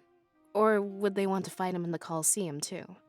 And they'd probably want to fight him for a while, but a ruler can always turn down a challenge. Usually they're arrogant, so they don't do that. And it's not a change they need to respect. No matter what, Vivian is still in charge. He'd likely merge with the new monarchy. And at that point, there's nothing they can do. History's already made, treaty's already signed. That is, if the monarch decides to side with Vivian. It seems like an easy choice, doesn't it? I guess we'll see. Alrighty then. How do they get these trees to live in this weather? They look like the trees back in the mainland. They don't belong here. Must require a tremendous amount of care to ensure they stay alive. If anything, it serves to make me feel less homesick. Part of the mainland is right here with me and my comrades. That puts me at ease, so I choose not to question this further. The castle is massive. I've never seen anything like it. I wonder if the Triumvirate's castle will be anything like this. It's crazy to think that each ruler adds more and more onto it. That gives it something like a patchwork look. Every ruler had a different taste and design after all. I can't imagine the story behind this castle. Now that's something I'd like to climb. Ulrich, what do you think about that? I'd rather you didn't. They might think you're breaking in. Or even worse, coming to kill Draku. Oh, maybe I'll ask him first then. Do you think he'd give me permission? I don't think he's the giving type, Fortin. He'd probably just laugh you away and call you a fool. Wait, really? Then what about this ball? Isn't he just giving all this stuff away? Well, yeah, but not for free. It's to win the people over, gain their allegiance. He's not doing it to be generous. He has a motive. True.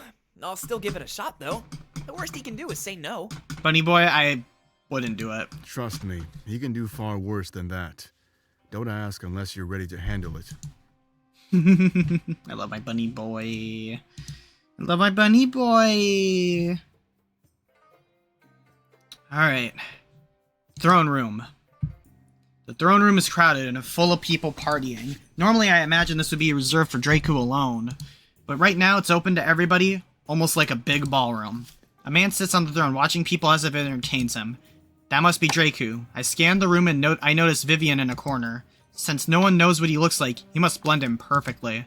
He must have snuck ahead of us while we were talking back at the gates. I guess all the pieces were in place. This ball was about to get interesting. Wonder how many people were here and were part of Vivian's insurrection. Westy stands beside Draku and I see them whisper to one another. A few moments later, Draku stands up, eyeing down me and my comrades. I didn't notice how tall and imposing he was until he stood up. Almost a match for Ulrich. Silence. Hello. His voice, deep voice, echoes through the entire room and everybody stops talking. They turn to him as if out of fear and await his next words, but I know what they'll be. He knows who we are, and with Vivian here, it's likely he's ready to make a move. We have those who would disturb the peace among us. Guards, lock the doors. We have some business to take care of. He claps his hands once in a commanding gesture. Soon after, a group of people close the throne room doors.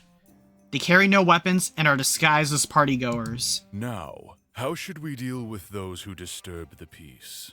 Watching them starve in the cells doesn't do much for me anymore. The crowd starts shouting a bunch of potential punishments. Draku laughs, clearly enjoying all of the horrible ideas thrown his way. I say we hear them out and treat them in kind. So tell us, why did you come here today? I take a step forward in response, but then Draku looks the other way. Fixing his view to the corner of the room, I realize he wasn't talking to me. Vivian. Everybody looks toward the corner and Vivian scoffs. Moving forward, he stands in the center of the room. Draku. You come here on my day of celebration to challenge me. It is an insult to both me and all of these proud Alarinthians. Looking deep into our core, you say we're not good enough.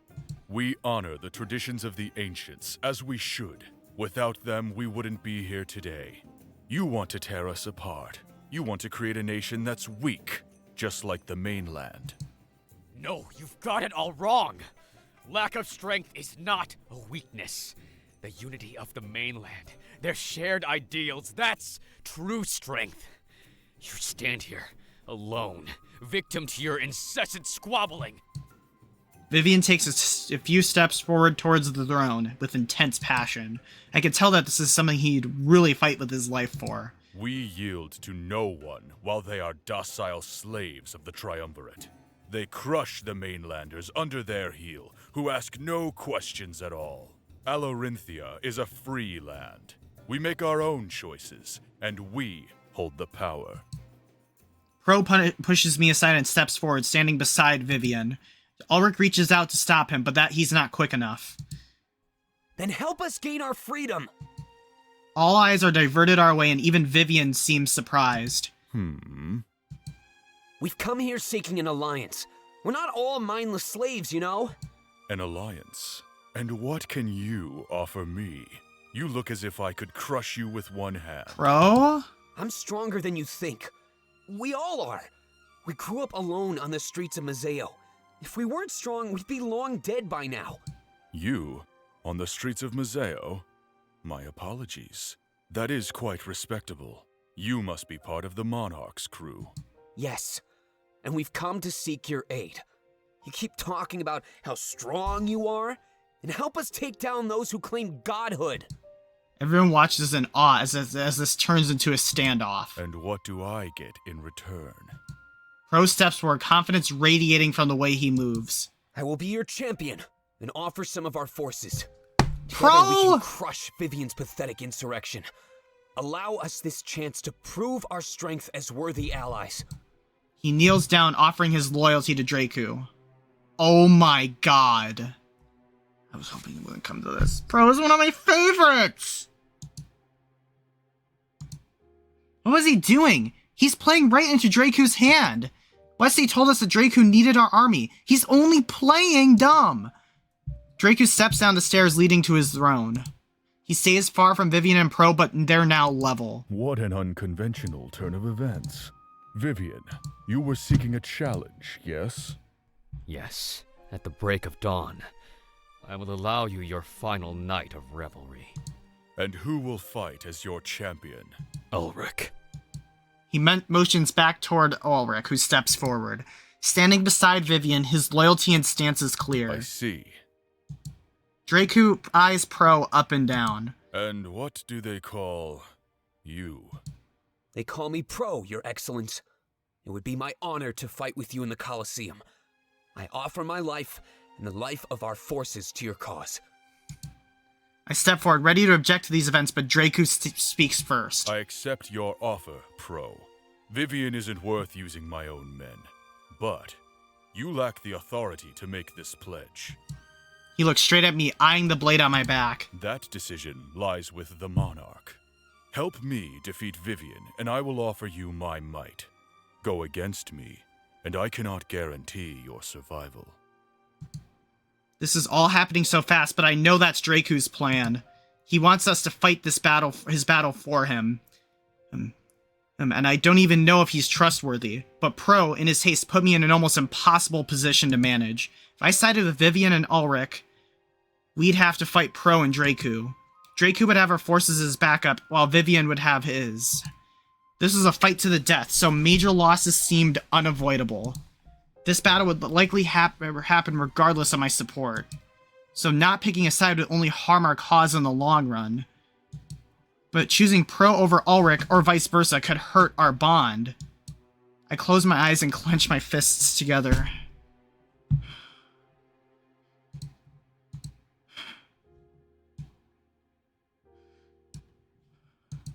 I needed to stop thinking about this so personally. People would die either way. This is war. It's unavoidable. So the real question is, what kind of future do I want for Alarinthia? Do I want Draku to remain in power, and for things to remain unchanged? Or do I want Vivian to overthrow the nation and ally Alarinthia with the mainland? No, I needed to detach myself even further. No Pro, no Ulrich. No Draku, no Vivian. Just Alarinthia, that's all. Monarch, what is your decree? Fight with me and prove yourself worthy of my help, or fight with Vivian against thousands of years of tradition? Let's consult our advisor. Well, our main goal is changing the world, right? We want a better future for everybody, not just us. It stands to reason that we should change Alarinthia. But Vivian can't offer as much power as Draku can, and for that matter, I don't want Pro or Ulrich to die. This is all so complicated, I'm not sure what to do. Our final attack will be harder if we use Vivian's forces. That is, if Vivian and Ulrich can take down Draku. He's never lost the Colosseum battle, remember? I guess it depends on what we want. An easier time during our assault on Balteus, or a changed Alarinthia at our forces' expense.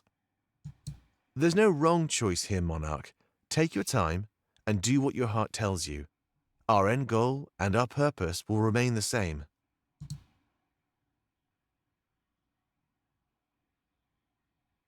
Chat, what do you all think if you're watching?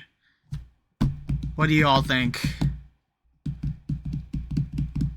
I think I have a decision.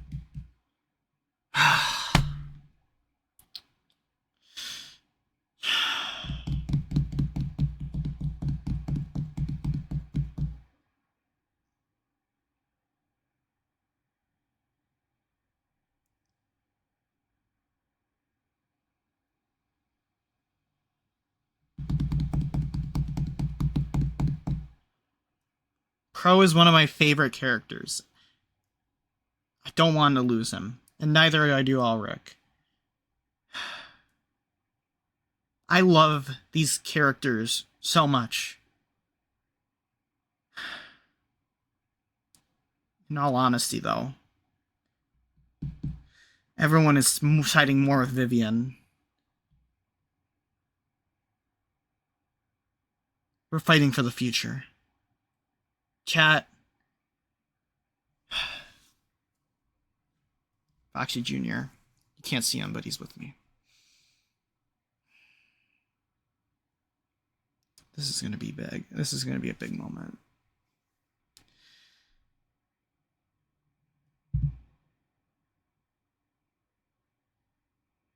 We're fighting for the future for everyone.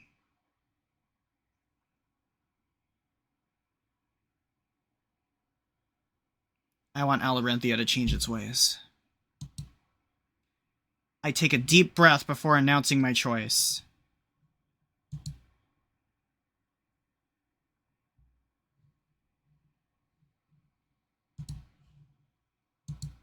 We would help Vivian in exchange for the forces he could offer.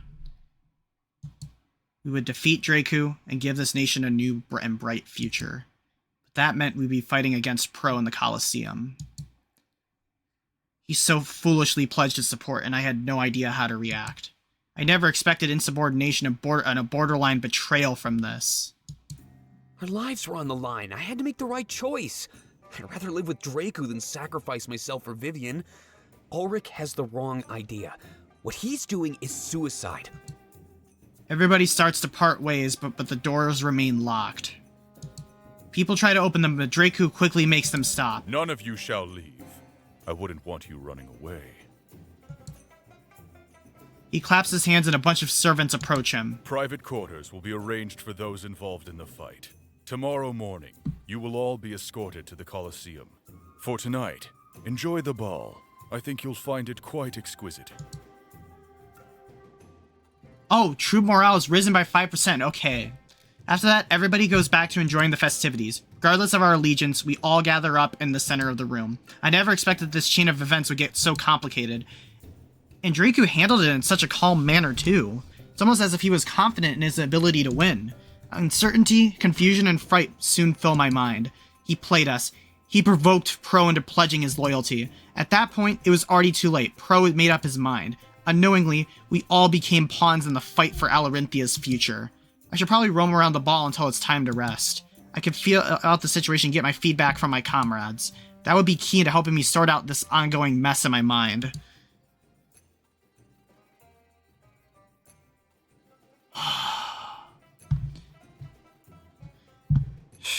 Jesus. Pro, what do you think you're doing? I had a plan, and now you've ruined everything. Sorry, Ulrich. It just made sense. This is a fight to the death, right? Draku has never lost. I had to do it. I had everything under control. It's not your job to control everything. You need to get that through your thick skull. You're going to regret this. Regret? I can live with that. It's better than dying for nothing. Draku has killed stronger men than you. I don't think he's going to lose this battle. That's why I want to be on his good side. So you're just going to suck up to him? Get out of my sight, Pro. You're pitiful. Wow. Hey, Draku? Bunny boy, what are you doing? Yes? This is a really nice castle you've got here. Oh, is he gonna ask about climbing it? Thank you. I was admiring it from the outside. I noticed it's built in a really interesting way. Of course he is. Of course he is! Places for footholds. Footholds? Yeah, like places to rest your feet. I was actually going to ask you about that. Was it built that way intentionally? For climbing? Every ruler adds to this castle in their own way. I've been in power for several decades by now. You're the only one who's ever noticed my addition. You made it that way? Does that mean you like to climb too? Yes, it does. That's how I start my day. There's no workout quite like it. Okay, I hate Draku, but this is actually hilarious. Do you use some special equipment? I got some metallic claw-like things in Museo. I have no use for such things. I prefer to go it alone, without safety. It makes you think about every little move. One accident and you fall to your death. You don't need those claws. Just climb smarter. A handicap takes away your sense of achievement. I think I'll need them, actually. I'm planning to climb the Grand Tree in Valenorth. If you saw it, you'd understand the necessity. The Grand Tree. Does it live up to its namesake? Yeah, it does. It's probably the ultimate challenge. It overlooks the entire world, you know? Interesting. Very interesting. Perhaps I should pay Valenorth a visit one day. I never thought the mainland could provide me with a challenge. Oh, it can. Trust me. I've been climbing my entire life. Want to hear about more fun places? I can spare some time, yeah. Wow, that's surprising. Alright. Pro, Hey. what are your thoughts on what just happened? I think you sided against me. In the future, I'll remember that. I thought we were friends, you know? When the fighting starts, I won't hold back. I just want to be on Draku's good side, you know? If he ends up winning, I still want to form an alliance. But if Vivian wins? Well, I don't know. That means either myself or Draku would be dead. I'm not going to think about that. Let's go check out the ball. Oh boy. We can't do anything to change him? Are you serious? Pro. I feel so bad about this. Howl. So what do you think of everything? We believe you made the wrong choice, Monarch. Draku has yet to lose any fights in the Colosseum. This fight doesn't appear to be any different. The strength he could have offered was incredible too, but instead you decided to choose the weaker man.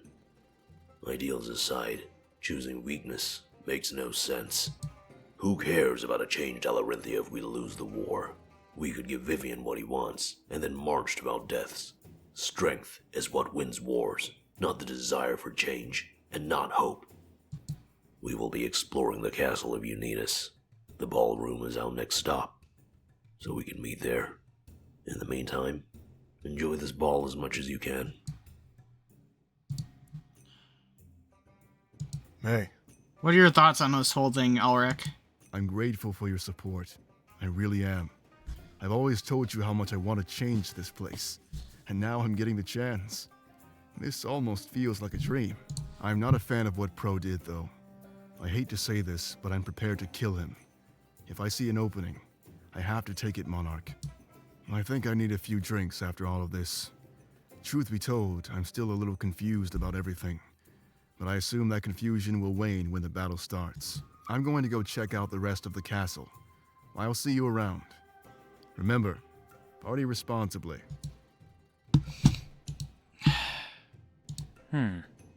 Any thoughts on what just went down, Bunny Boy? I'm glad you sided with Ulrich and Vivian. It's important to change this nation for the better. I just wish Pro didn't have to open his big mouth. There's a very real chance that he'll die tomorrow. We've seen Ulrich fight. I think he'll win this battle. I just hope it's Draku that falls, not Pro. That sounds like a horrible thing to say, I know. But we've all grown so close since we met at Peregrino. I'm scared this clash of ideals will tear our bonds apart. I need to get my mind off that or I'll go crazy. If you need me, I'll be in the ballroom down the hall. I heard they have a live band, and I love music. I love music too. Wanna dance? I love my Bunny Boy. What can I say?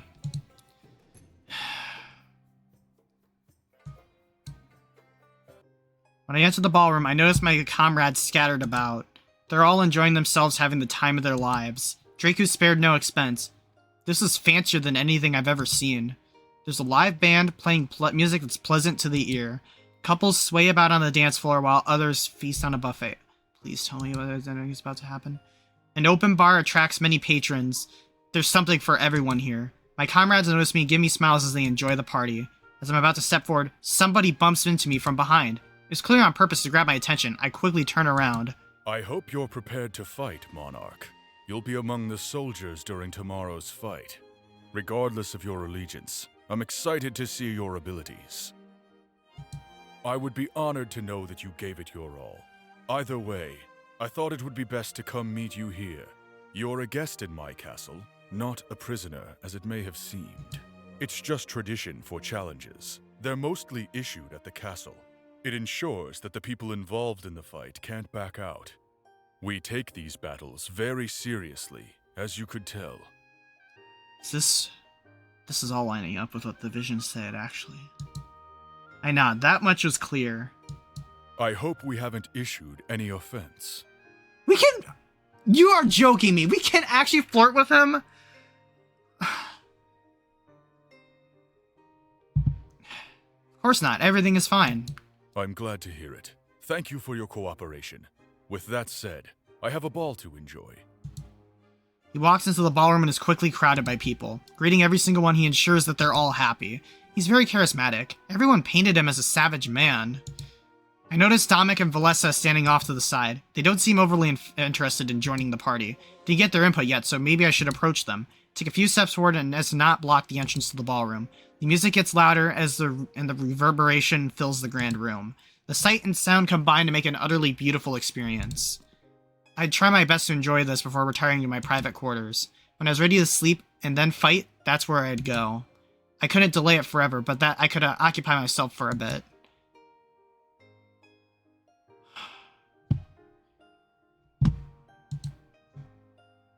Meanwhile, with Halen. While the bodies swayed on the dance floor, Halen and Shane did a dance of their own. Weapons clashing, they sparred. It was time for Halen to put his new apprentice to the test. So far, it seems like their skills was equally matched. A deadlock of the best variety. You put up more of a fight than Sophie ever did. Where did you learn techniques like that, Shane?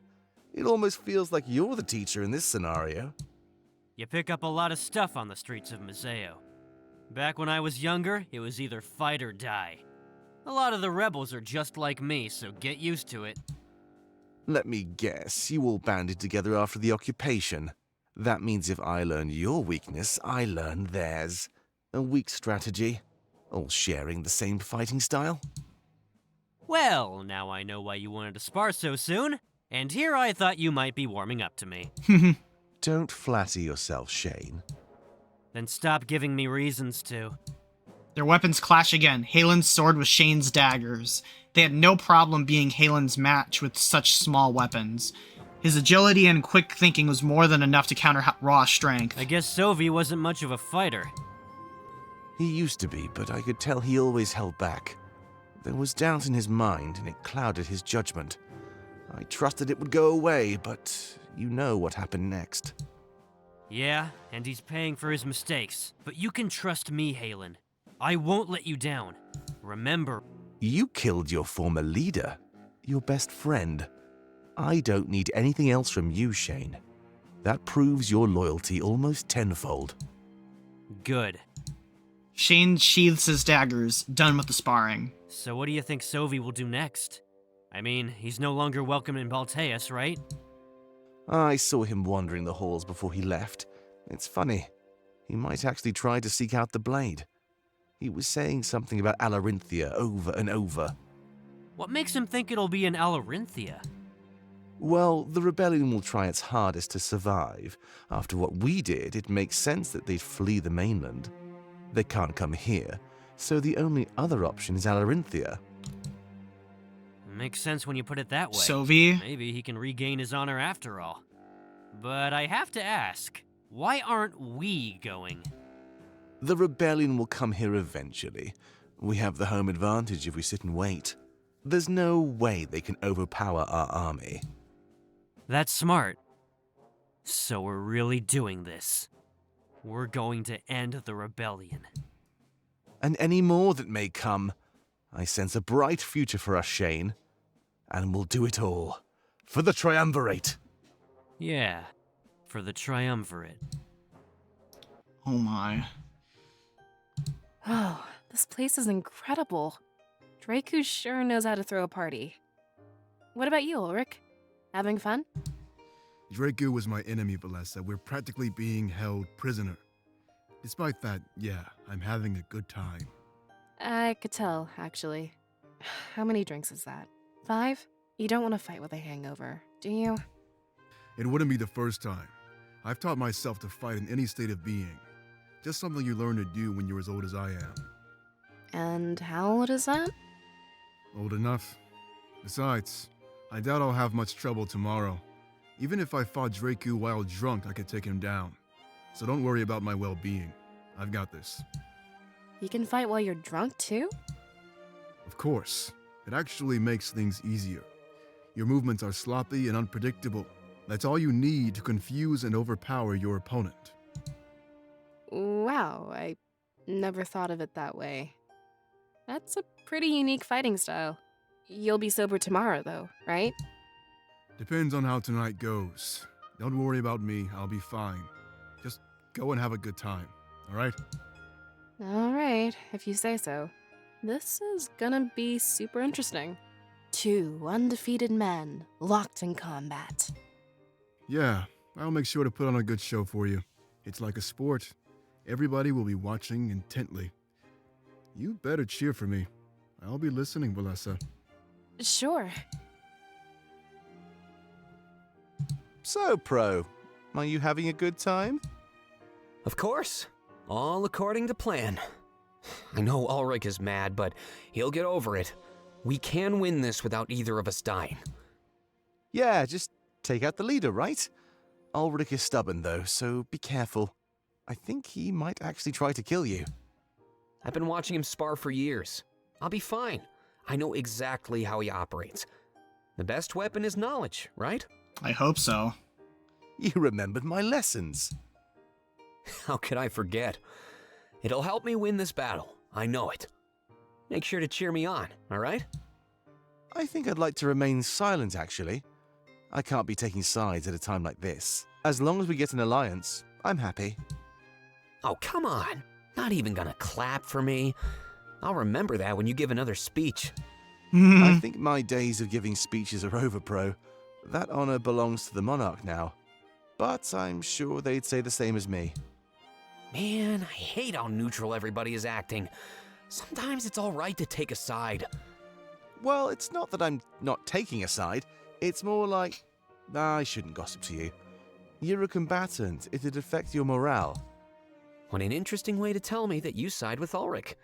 Sometimes not saying something tells me all I need to hear. Now you're just putting words in my mouth.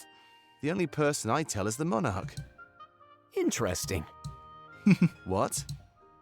You're not the first person to unconditionally trust the monarch. Perhaps I could use that to my advantage in the future. I think this is where I get back to the party. This whole scheming business isn't really for me, but I doubt the monarch would abuse their role for you. You're probably right, Domek. They'd have to do it without knowing. Just imagine the swindling I could do.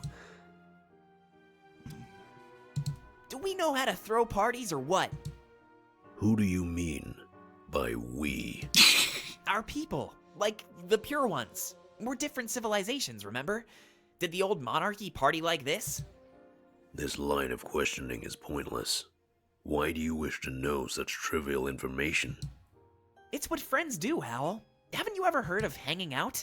You just talk to each other about everything. Well, the old monarchy did party. And to be honest, there isn't much difference. Do you see this as a sort of competition? Not exactly. Well, maybe? It's always cool to know you have the most fun. Do you not compare yourself to other people? That would be a waste of time. There is no benefit in being like other people. We simply wish to be ourselves. Unique. That's right, Howl. See? This is what friends do. They just talk. Keep going, Howl. Tell me what's on your mind. You don't need a specific topic or anything. We would ask, why you consider us a friend? Does the world benefit from this conversation? Is there a purpose to this sort of interaction? Perhaps we should talk about the matter at hand.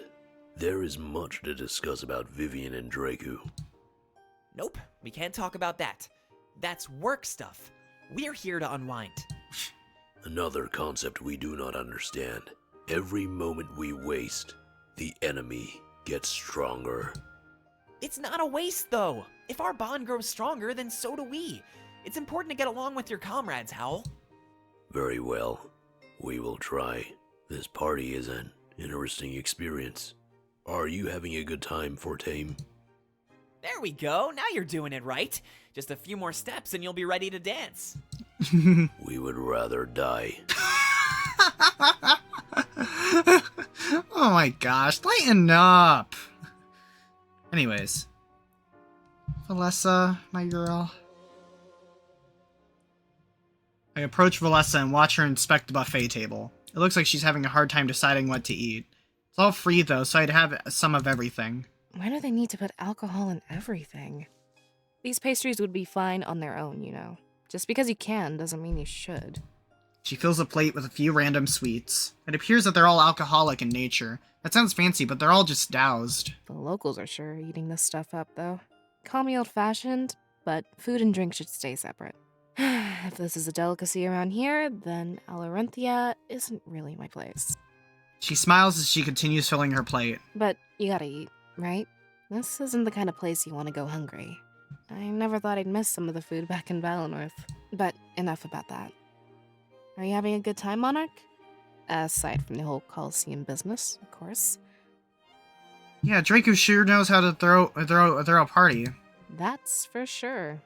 Everybody seems so happy. It almost makes you forget where we are. I never pictured Alarinthia as peaceful. She smiles softly while eating the pastries on her plate. It isn't much longer until they're all gone. She must have been starving. I don't blame her. The journey here is taxing in every possible way. Oh, I forgot to tell you. I talked to Alex a little more on the way here. You know, to learn a little bit more about our parents. Part of me was hoping to hear something positive. You know, like they were paragons of virtue or something. Thought maybe, just maybe, they were good people. As she talks, the live band starts to play a little bit louder. People fled to the dance floor with their partners. Valessa watches all of the couples with a wide smile. She places her empty plate back on the table. Sorry, the music kind of cut me off. Right. I was talking about our parents. I learned so much about them on the trip here. Why is there not an option to dance with Fortin? Oh my god, I'm so tempted. Okay, you know what? I'm just gonna save that there.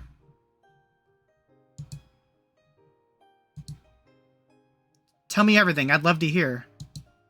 She nods and smiles. Just a quick warning, it's not the best atmosphere for this story. I mean, talking about pirates doesn't exactly fill one with joy, but I think it's important to know more about our families. Like I said, I was hoping to hear some good news. I always pictured our parents as these perfect, heroic people. But it turns out they really weren't. They were bad people, Monarch. I know pirates get involved in shady things, but they embraced it. Killing, stealing, smuggling, you name it.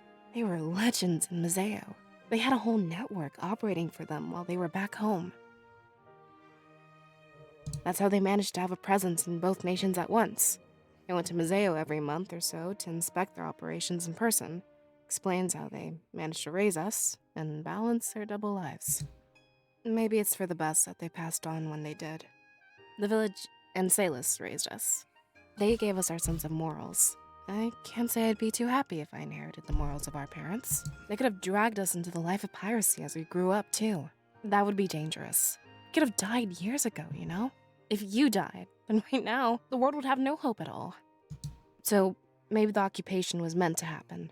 It's guided us to where we are now, shaped us into who we've become. If we let them shape us, then I have no idea where we'd be right now. It's so weird, since children usually aspire to be like their parents. But right now, I'm using them as a roadmap on what not to do. All I can do is dedicate my life to being better people than them. Maybe that can undo some of the damage they've done. Because I know they tore families apart. They killed and robbed. Some would say that, in the end, being murdered was their justice. But I don't think death is a good form of justice. They should have gotten a chance to make up for their crimes. With them gone, I feel like it's our job to do what they couldn't. So, that's something else I'm going to fight for. I'll make up for the damage our parents inflicted. I'll give the world peace, so no one has to feel pain. We'll make a world that doesn't need people like our parents. A world that treats everyone with unconditional love and equality. No one will have to live in poverty or turn to a life of crime. Nobody deserves to be a victim of circumstance. To have their life determined by the world around them? No, it's not it at all. We shape the world, not the other way around. Exactly. She looks in my eyes with overwhelming determination. So let's shape it into something beautiful. A place where no one has to resort to being evil. I'm sure our parents were introduced to it somehow. It's not like they woke up one day just wanting to be pirates. Maybe it was their parents before them, or some close friends. I guess it doesn't matter, does it? We'll make the cycle end with us, and we'll start a new cycle. One of peace, happiness, and prosperity. One where our children can live full, happy lives. The music slowly comes to an end and everybody leaves the dance floor. Valessa watches for a while before speaking again, enjoying the moment. When we get back to Mazeo, I want to see their old hideout. And I'd really like it if you'd come with me, Monarch. It'll give me a sense of closure. And let me move on. I never thought I'd learn more about our parents in this journey. And I'm even more surprised that it's a truth I never expected.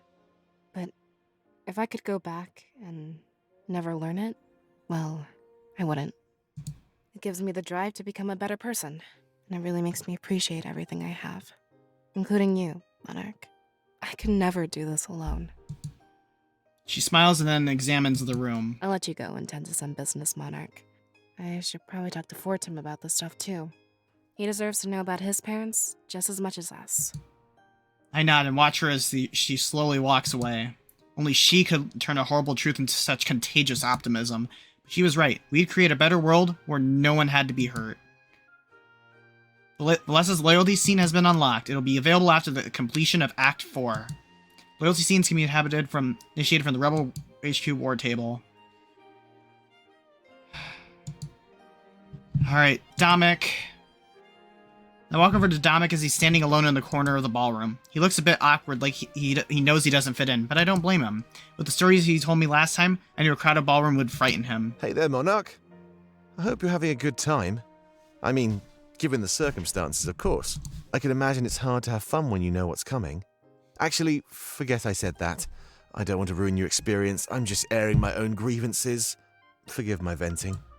I tell him it's fine and then stand beside him. Together, we watch the patrons dance in the center of the room. They look like they're having a time of their lives while we just stand here. You know, I've been thinking. I faced death back in Museo and I'll face it tomorrow. After that, I'll just go on to face it again when we attack Balteus. I could die tomorrow, or the next day, or the day after. So I keep asking myself, what should I do before I die? A lot comes to mind, but a few are very important to me. I want to go back to where it happened, Monarch. Back to the place where I spent the last moments with my mother. I've never been back there since I grabbed that pendant. I was scared. Just thinking about that place made it seem like it was happening all over again.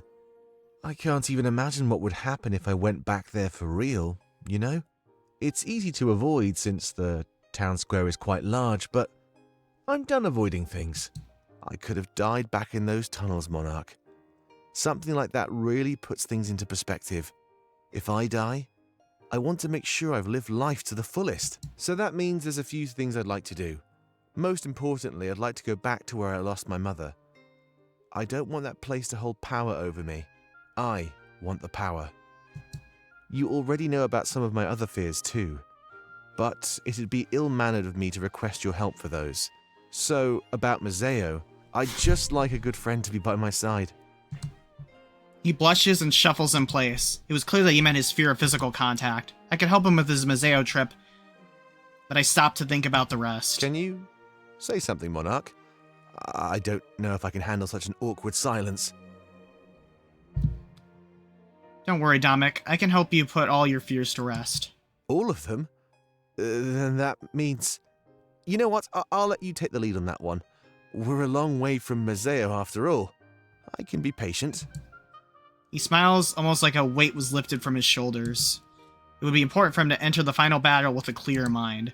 When we got back to the mainland, there was no reason not to help him. Well, that's pretty much all I had to say. I'll let you get back to whatever you were doing. Unless there's anything else you had to say before you go? Oh boy.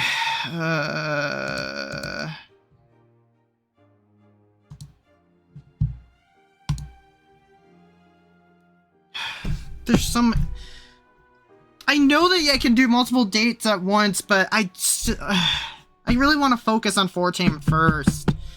We'll come back. Not really. Have a wonderful evening, Dominic. Of course. It was nice to chat with you. Come see me when we get back to the mainland. Hopefully we'll have time for some final errands. I'd hate to go right from here to Balteus.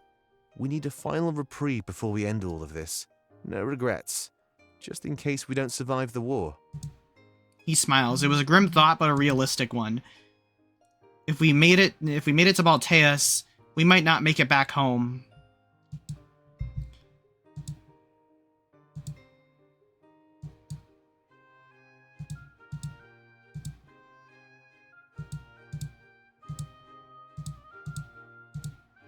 Okay, we got everyone but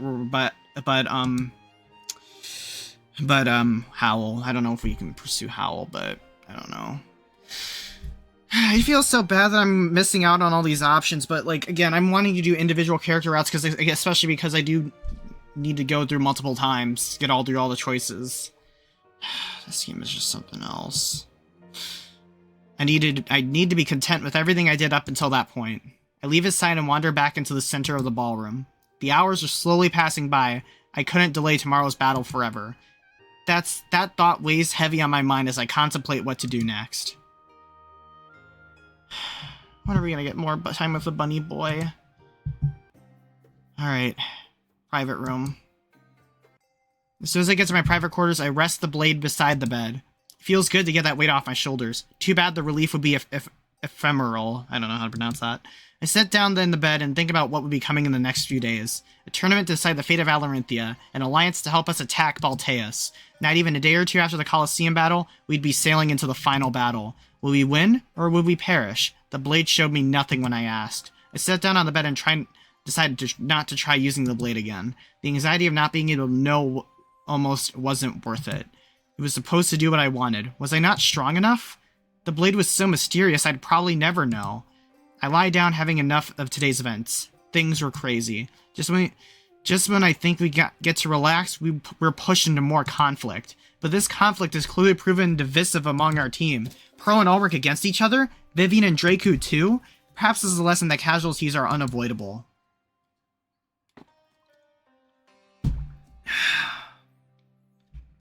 I close my eyes and hold on to a firm resolve in my heart. No, none of my comrades would die tomorrow. They'd survive. We were all survivors, and that's what we'd continue to do. Forever. Wait, what? Instead of falling asleep, however, I find myself someplace familiar. It's the same locale I found myself after falling asleep in Peregrino. This wasn't just some random dream. I had to be here for a purpose. All I knew was that this was the Triumvirate's chambers. There was no doubt in my mind, but why was I here? Not only once, but twice. There needed to be a reason. The blade weighs heavily on my back as I slowly pull it out. I can sense that it's pulsating with energy, reacting to something. I noticed the idol at the back of their chambers. That's what it was. But why was the blade reacting to something like that? It doesn't look like any spirit idol I've ever seen. What is it? I feel a strong pull, almost like I had no choice but to approach it. Click to the idol to walk towards it. I take a slow, heavy step towards the idol, and I feel eyes are upon me. Not just one or two pairs. It's almost like all of Alestia is watching me. I can sense my comrades on my back, almost as if they're encouraging me. Helps me push forward as I feel its resistance emanate from the idol. Why do I feel such a strong pull to something that doesn't want me? I push through in spite of that resistance and continue to act instinctively. Yes, fulfill your purpose. Do what you were meant to do. That's the Triumvirate's voice. I remember from last time I was here, but I have no idea what they mean by my purpose. Still, I can't deny my instinct, and I keep pressing forward. It isn't much longer before I'm standing in front of the idol. It radiates pure malice and pure evil. It fills me with fright. I look down at my blade. Was I meant to destroy this? I'm confused as to why I'm doing what the Triumvirate tells me to. It's the conflict that causes this dream to end and jolt me awake. I rise up in fright, gripping my chest and panting heavily. I look over at the blade resting on my bedside. What happened? It feels as if no time passed at all, but it's already the next morning. Just what I needed. No rest before a massive battle. The fates were playing cruel tricks on me during this journey. TLDR, we're now trying to gain an alliance with Vivian over here in Alarinthia, and we're fighting against the ruler of Alarinthia, who is a very big warrior. We're gonna be fighting against him and Pro, because Pro decided to jump in and be Draku's champion. Draku's the leader of Alarinthia. And Ulrich is Vivian's champion, and we're gonna be fighting tomorrow. I'm praying and hoping we don't lose someone today. I'm praying and hoping. The fates were playing cruel tricks on me during this journey, but I had to keep going. I couldn't give in. It would be over soon. I stand up and strap the blade to my back. As if on a cue, I hear a knock at the door before it's opened. And by the way, there are 2 chances to date Dominic and Valessa, but I'm still waiting to find more date time with my bunny. But I was really hoping that him and I would be able to dance at the ball, but no, we had the option to dance with Valessa instead. But I know we could date all the characters at once, but I'm doing only one individual route at a time, at least for right now. I just want more time with my bunny boy. Anyways. Draku steps in, not seeming to care if I was receptive of him. Oh my gosh, it's Draku. Why do I need... I'm having a moment right now. Why are you here? It's your turn, Monarch. My turn? We're transporting you to the Colosseum one by one. That way you're less inclined to try and escape us. You'll be the last one, so it's almost time to fight. Oh boy, no. I nod. It all makes sense. I'd advise not wasting much time. But head to the Colosseum when you're ready. You'll be followed by myself and a few guards. Draku, you're going down, and if you lay a finger on my bunny boy, you're not going to hear the end of it. Anyways. Oh, and good luck. You'll need it. The entire nation will be watching and cheering. But whether it's for your victory or demise remains to be seen. He rests his back against the wall and crosses his arms. This is really happening. A battle to decide the nation's fate. I guess I'd head to the Colosseum when I was ready to fight. There's nothing. Oh, there's a book there. A book rests on the nightstand. It appears to be about Colosseum battles. Not regular ones, though. The leadership ones. The kind of battle I'd be fighting in today. Wonder if it was placed here on purpose. We did play into Draku's hand after all. The evolution of tournaments. Initially, rulers of Alarinthia were decided during a simple one-on-one battle, but citizens quickly realized that this was not the best way to gauge a potential ruler's true strength. They needed to add more. This is when the champion system came into play. Each fighter would elect a champion to fight by their side. This would not only test their offensive powers, but show how they handled defensive maneuvers as well. They'd have to fight their enemy and their enemy's champion while also protecting themselves and their champion. This made battles much more fun. Later on, the reserve forces came into play. Each leader would bring a force of about 20 or 30 men into battle with them. This was to make sure they knew how to lead an army efficiently as well. What started out as simple fights to the death have evolved into a full-on sport. Leaders must display their ability to fight, to defend, and to command an army. This ensures that Alarinthia is always in the best possible hands. Only the most competent warriors can win.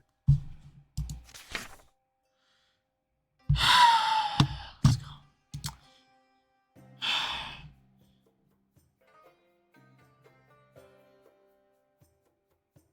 Why does this sound like a textbook narrator in school websites?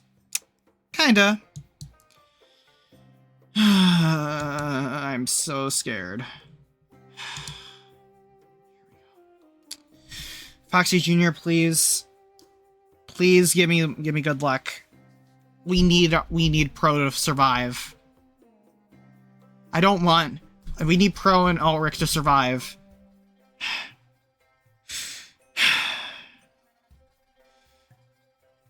We have hope.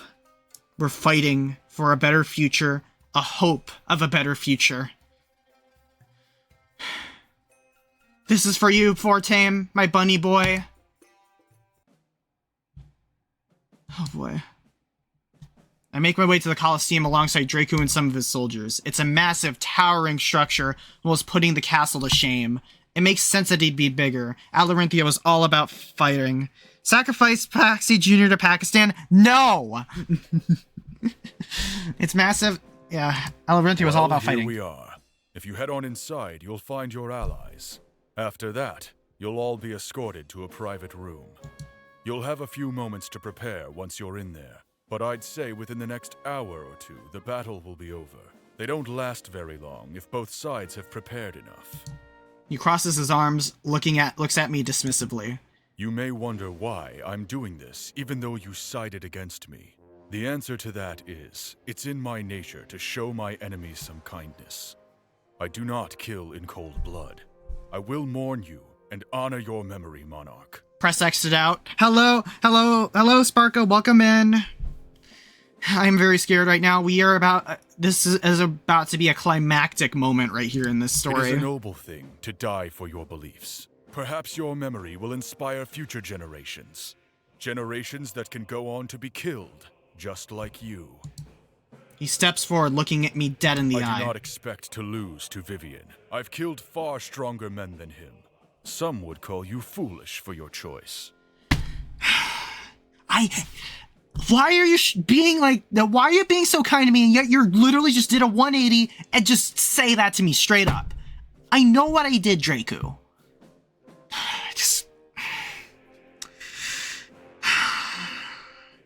Clace, if you're watching this,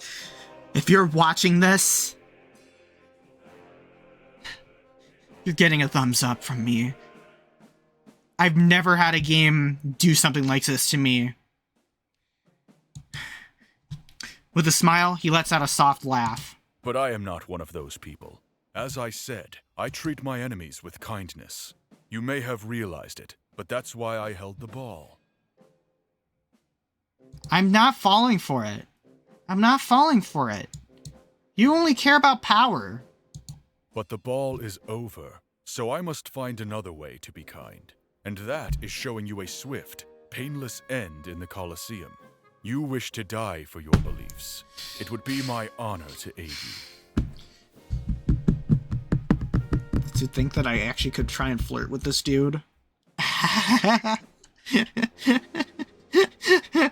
No, I'm not doing that. I'm not gonna give him... I'm gonna be like what I'm doing with Torolf.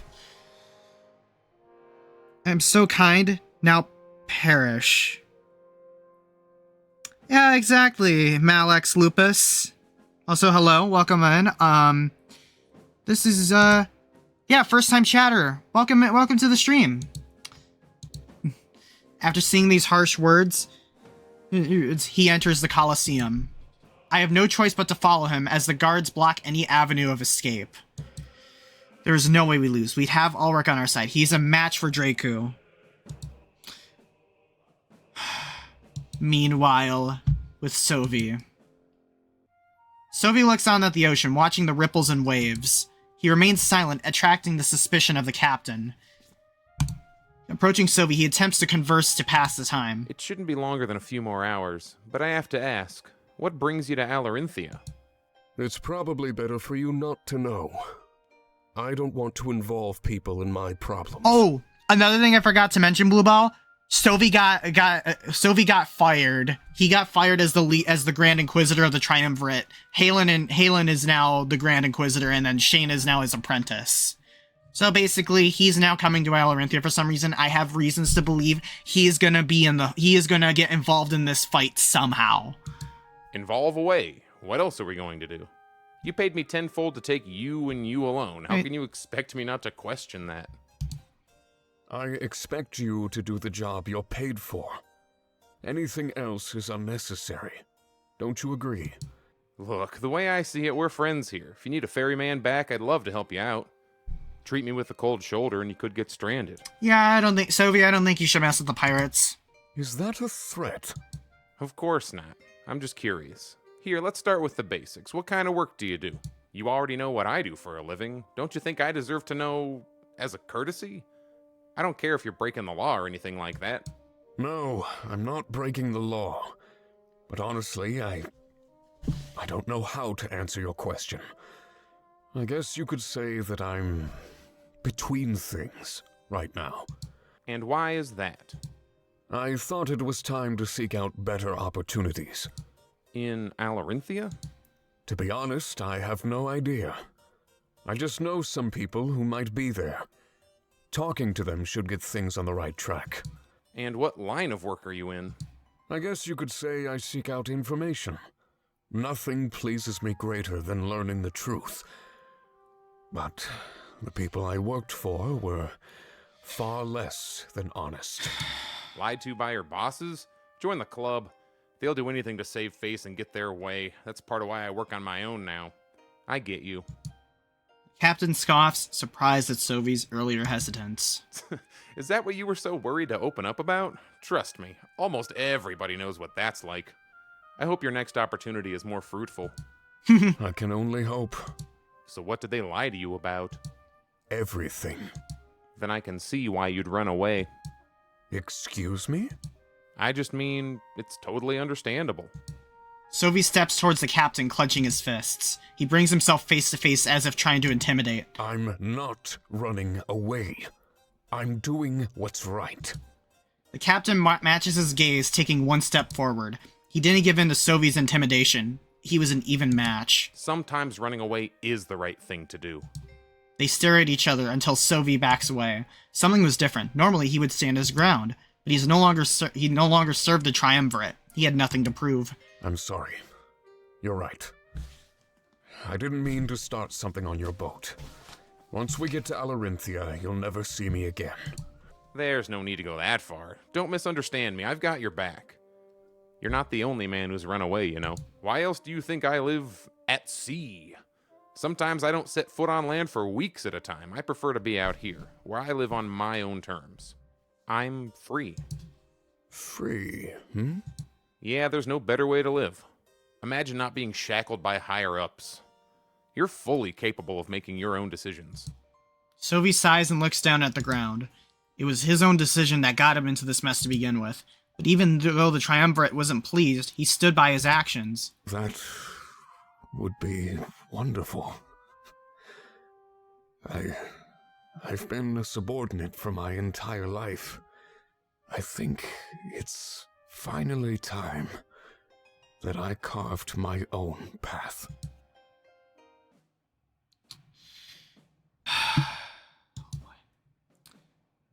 Alright, main atrium. I enter the Colosseum and quickly scan the area for my friends. Massive flame burns the center of the room, making the heat even worse. I wonder why they do something like that. This place confuses me sometimes. Draku is nowhere to be seen. Perhaps he's already in the private room. I notice Valessa, Fortame, and Howl standing far away from the flame. No sign of anybody else, though. I decide to approach them and ask what's up. They turn to me and smile, while Howl shows the face of complete indifference. I can't believe how cool this place is. Too bad I can't actually enjoy it. I'm super stressed. I'm really worried that we might lose somebody today.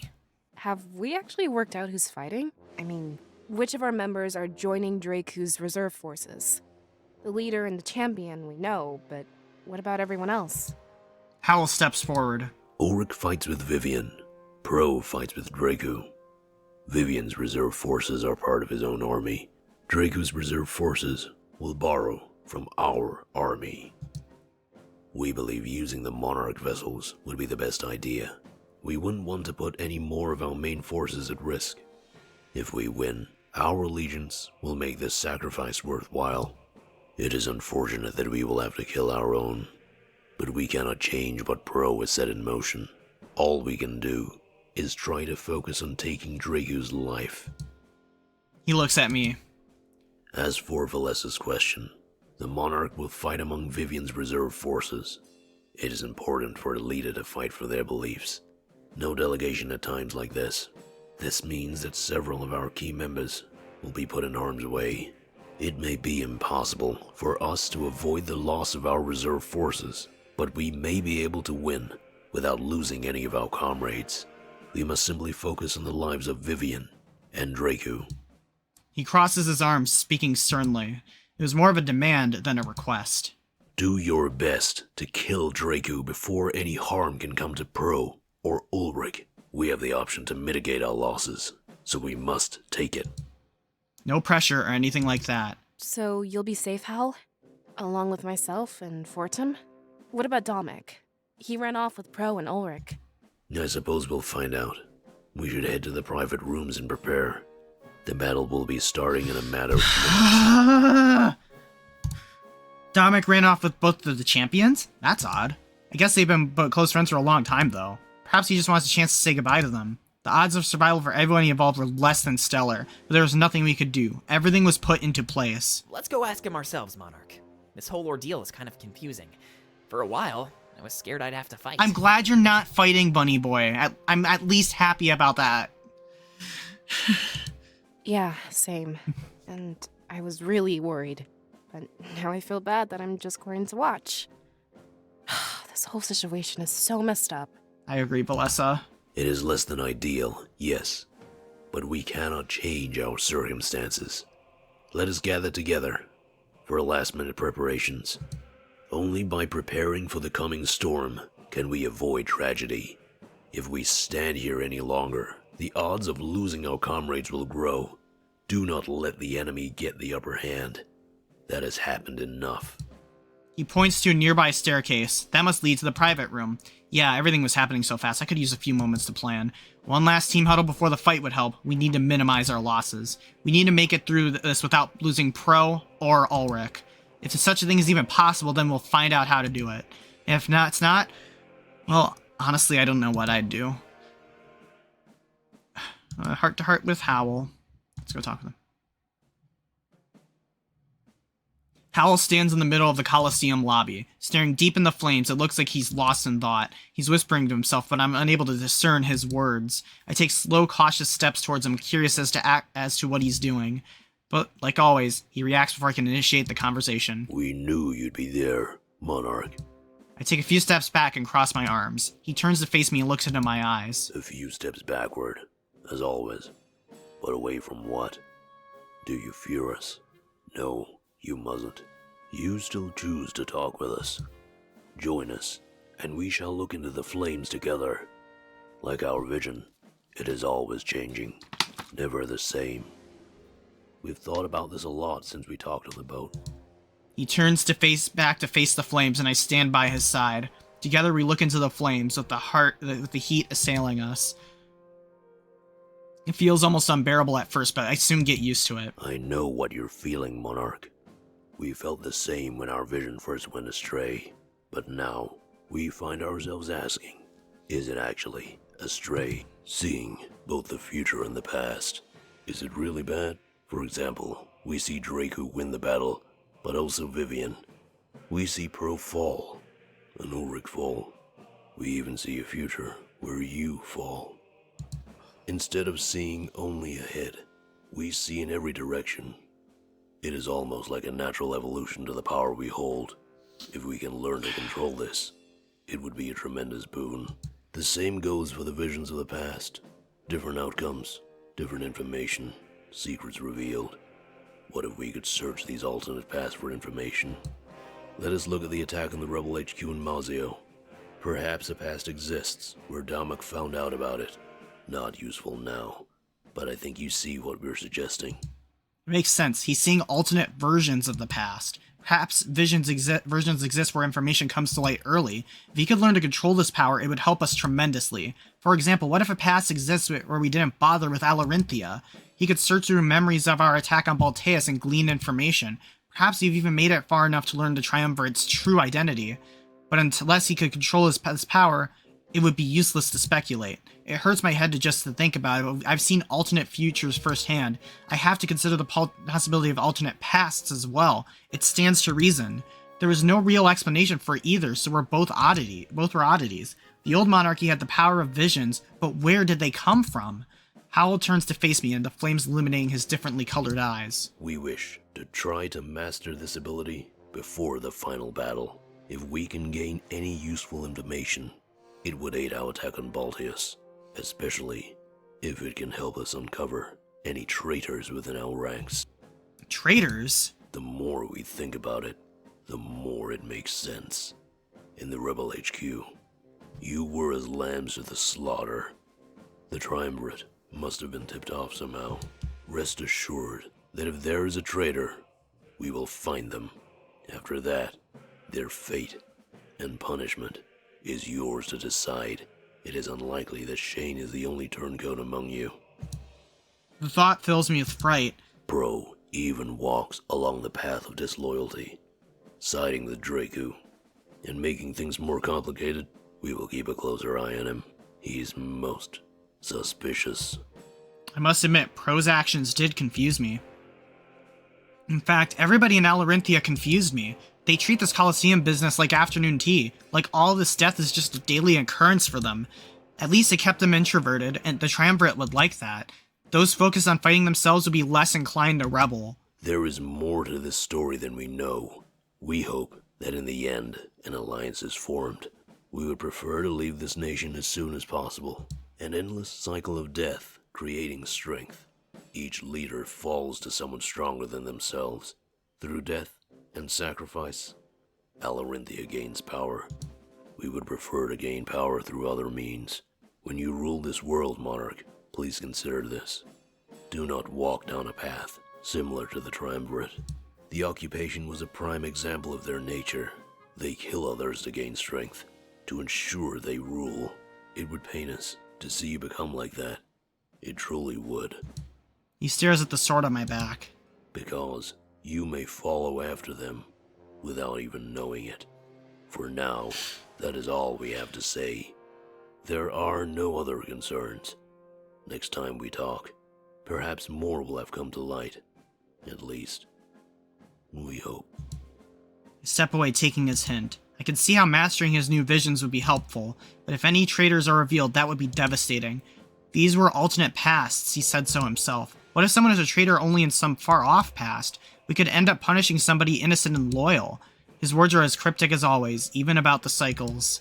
I know I wield a triumvirate's blade, but I am not like them. This cycle of death and tyranny would end by my hand alone. I look back over my shoulder, and he's still staring into the flames. Every time I talk to him, he tells me something new about his powers. As we approach our final battle, however, he'd be more than rushed than ever. If there were any secrets to be learned, I trust that he could do it. But as always, a few major questions find themselves at the top of my list. Who was the triumvirate? Why do they require purity? Are there any traitors? It seemed that Howl would be the key to solving all of these mysteries and more. The power that he saw as a curse was now turning into a bountiful source of hope. That was the miracle of changing views. Your curses and your faults become strengths. If there's anything that would carry us to victory, it would be finding that inner strength.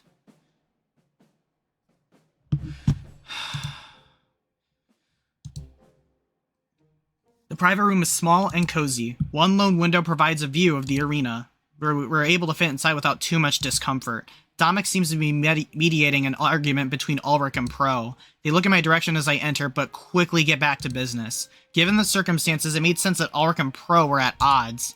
Stop being so stubborn, Ulrich! We can do this without killing each other. Just focus on the leader. That's all you need to do. I don't think you heard me the first time. There's nothing I won't do to secure victory. He takes heavy steps toward Pro, backing him up against the wall. That means if I have to kill you, I will. And there's no way you're going to convince me otherwise. The future of my nation is at stake. Your life means nothing to me. Ulrich. He steps away, having made his point. Dominic interferes, getting in the way of Ulrich. Look, we can figure something out. There's no need for either of you to die. I'll be fighting down there too, so... Ulrich quickly cuts him off. Stop controlling everything, Dominic. This isn't even your army anymore. You need to start acting that way. But... No, this army belongs to the monarch. He's the one that will be fighting down there. Besides, planning like that is against the rules.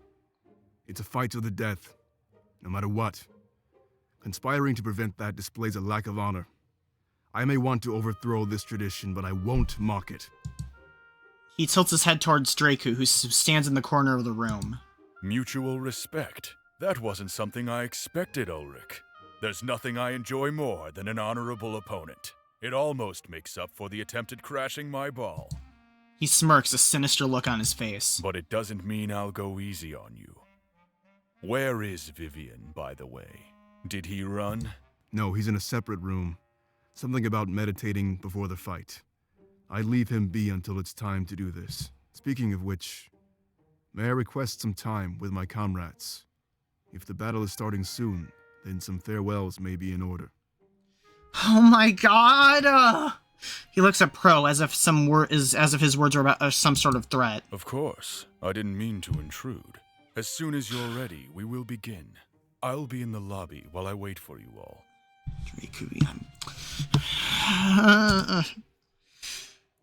I don't even know anymore, chat. Soon after, we're left alone, just me and my comrades. A tense feeling permeates in the air. Things were different now. Even if Ulrich and Pro survived, a rift had grown among our ranks. At this point in time, I'm unsure if we could mend it. I gulp as I wait in silence and wait for someone to speak. It's Pro. He seems to be acting pretty sensible right now. Okay, so let's go over this situation before the fight begins.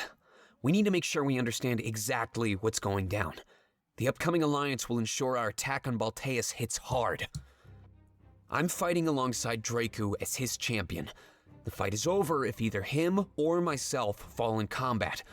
Our reserve forces will consist of the Monarch vessels. On the other hand, Ulrich is fighting alongside Vivian as his champion. The Monarch will fight in Vivian's reserve forces alongside his army. It may not be as strong as Draku's, but Vivian isn't about strength. If Draku wins, the nation will stay exactly the same. But if Vivian wins, he will lead Alarinthia in a new direction. Hopefully, one that allies itself with the new monarchy. Pro crosses his arms. Someone will die here today. Either Vivian, Draku, myself, or Ulrich. But these deaths will not be in vain. They will give our army incredible strength. Their lives will help us reshape this world. or mine. I'm ready to die for this too. Bro. We wouldn't stand a chance if we attacked Balteus on our own. An alliance is necessary, and this is the best way we can get it. One life taken here today is worth it to change all of Alestia, to finally take this world back from the Triumvirate. We must simply hope that the Monarch made the right choice. If there even is a right choice in this type of situation. For example, our allegiance with Vivian isn't guaranteed. If Draco wins, he won't offer us his men. We sided against him. It's a good possibility, given his reputation in the Colosseum. Pro is really taking charge here. It's impressive. That about sums it up. Me, Ulrich, and the Monarch need to go to the arena. Everyone else will be given seats to watch us fight. If this is the last time I see you all, then goodbye. It was an honor serving you and fighting for freedom. I can only hope that you gain that freedom in the end. The anguish is real, right? I know! It's... I don't want to lose Pro or Ulrich. I love these characters so much. I almost broke down when Dominic got stabbed. Because I love Dominic so much. I don't want to lose Pro. I don't want to lose Ulrich. I want a feature for everyone in this story. He stops talking and stands in the corner of the room saying nothing. Valessa and Fortame are nodding as they understand the situation. I could tell they were confused before, so his explanation definitely helped. I don't have much to say. I just wanted to get rid of Draco. I'm not very good at farewells either, so I won't waste your time. Good luck in the future, all of you. I hope to see you again. He gives us all a slight bow before retreating into another corner. This leaves me with Howl, Dominic, Valessa, and Fortame. The Monarch vessels are already waiting by the arena. I'll take everyone to our seats so we can watch you fight. I guess it's on you now, Monarch. Head to the arena. Do you really need to rush into it like this? Can't you take some time to prepare and train? That would be impossible. Alarinthia takes these battles very seriously. Delaying it would insult the honor of all participants. Screw honor then! I'm not ready to say goodbye just yet. There's still so much we need to do. I shake my head. There's no point in trying to delay this. Whatever happened, happened. It wouldn't be I wouldn't be the tipping point. Then don't say goodbye. Simply hope that he survives this battle. Cheer him on from the sidelines. Support him. I guess that's all we can really do. Things will work out for the best. I know it. We're due for some good luck by now. I hope so, Valessa. Should we go take our seats? Yeah, we probably should. Monarch? Good luck. He smiles at me before leaving the room. I guess not treating this as a goodbye helped them. It made them feel like they'd be seeing us all again. I wish I could guarantee that. I really do. Valessa, Fortame, and Howl soon follow suit. I'm left here with Ulrich and Pro. They're silent. There's no point in bickering at the gates of death. Perhaps they've simply accepted what's coming. This battle would start when I went to the arena. The battle decided the fate of a nation, and by extension, the fate of our entire world. This is the first time I felt the weight of my role. I'm the Monarch. I'm shaping a world that I'll go on to rule. That is, if I survive the battle in the Colosseum and in Balteus. This is time to take charge. I'd go to the arena and end this. Whether I lived or died, I'd make my mark upon this world. Look! There's a book and sword sitting here. Between the two, a small dagger rests there. I'd go to touch it, but Pro quickly stops me. Hey, don't touch that! It's mine!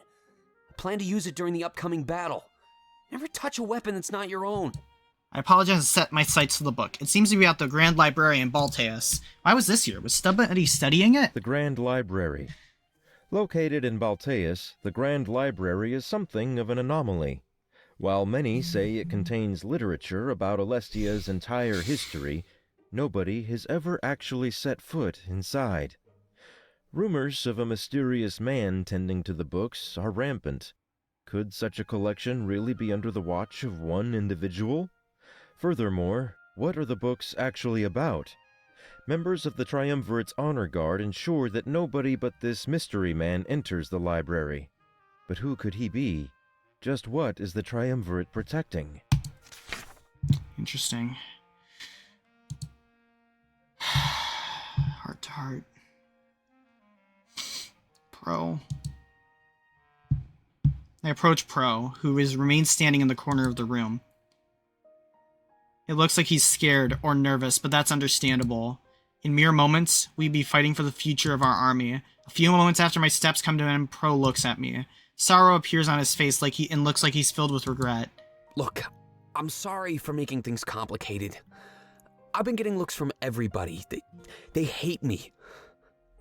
I put my life at risk and foolishly offered our own army.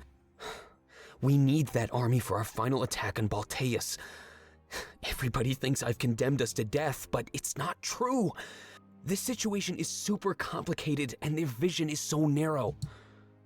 I wish this didn't have to happen right now, especially after we've been growing closer as friends. I'm guessing that this is it for our friendship, isn't it?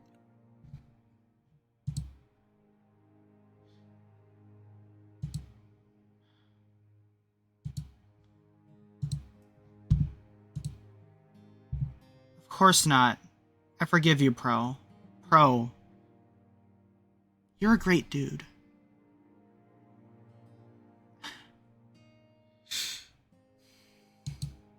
Wait, seriously? Thank you. Oh, I was so scared you'd cut things off. I really value our bond, Monarch. I swear.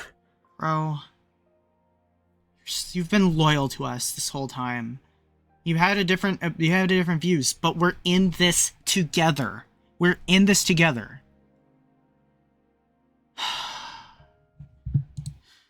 You sided with Vivian, so this was a total gamble.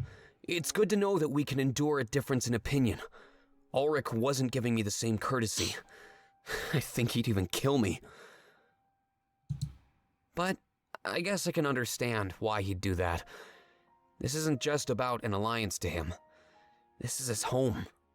He wants to change it for the better, like we all do with Alestia. Exactly, Pro. I know this whole situation is really confusing. To be honest, I don't even know every little detail. But as long as we all trust each other, it'll work out. He takes a few steps, closing the distance between us.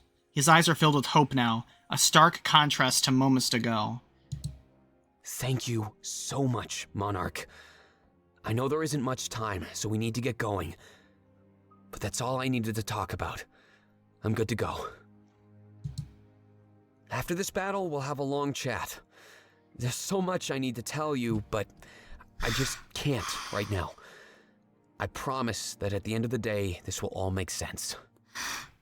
Pro. Please. Chat. Are you here with me? Are you here with me? He smiles and makes his way out of the room. I guess it was time. The fight would finally begin. I'm glad that my bond with Pro could remain intact. I hope this means we're gonna be here. Pro's loyalty scheme will be available to you when returned to the mainland. After the conclusion of Act 4, return to the Rebel HQ war table. Chat. Are you here with me? We're in this together.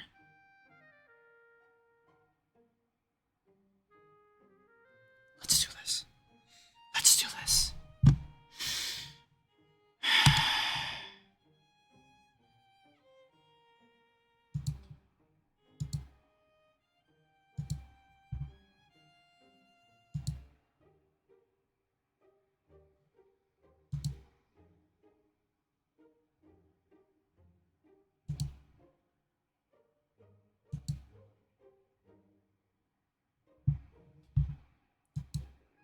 Still, I'm worried about that corruption thing, though. Here we go. Here we go. Pro, Ulrich.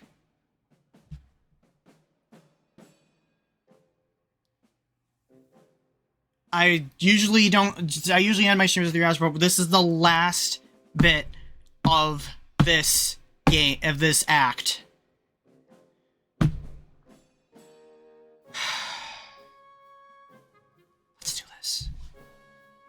future of our realm is what's at stake.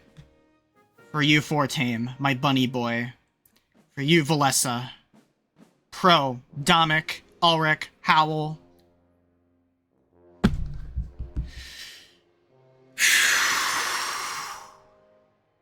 Let's do this.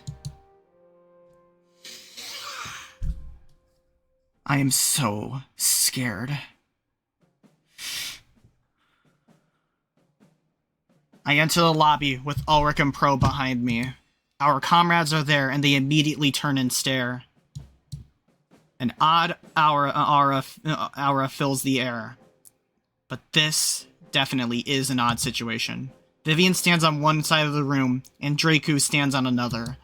Ulrich follows me, and as I take slow steps towards Vivian, my ally in this battle. If I wanted to win, I'd have to ensure that him and Ulrich stayed alive.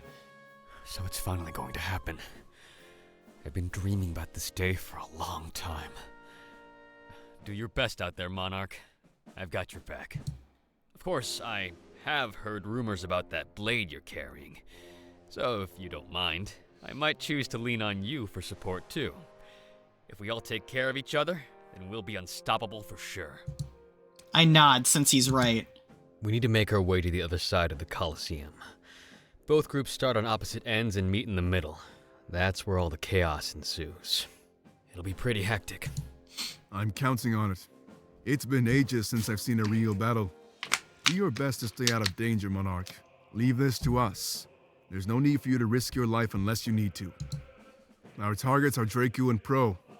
We should do our best to avoid senseless casualties. Vivian's reign should begin with as little bloodshed as possible. I nod and watch as Vivian and Ulrich shake hands. It's a bit of a walk, so let's get started. The battle will start in a few minutes, so we need to be there. Some leader I'd be if I showed up late to my own fight. He smiles and we break our huddle. I follow him as we make our way to the gates. The weight on my shoulders is immense and frightening. I notice Drakior make his way to my side. He looks at me up and down, staring at my blade. Look, I don't know if what they told me was true, but if that blade is some sort of ancient relic, don't showboat.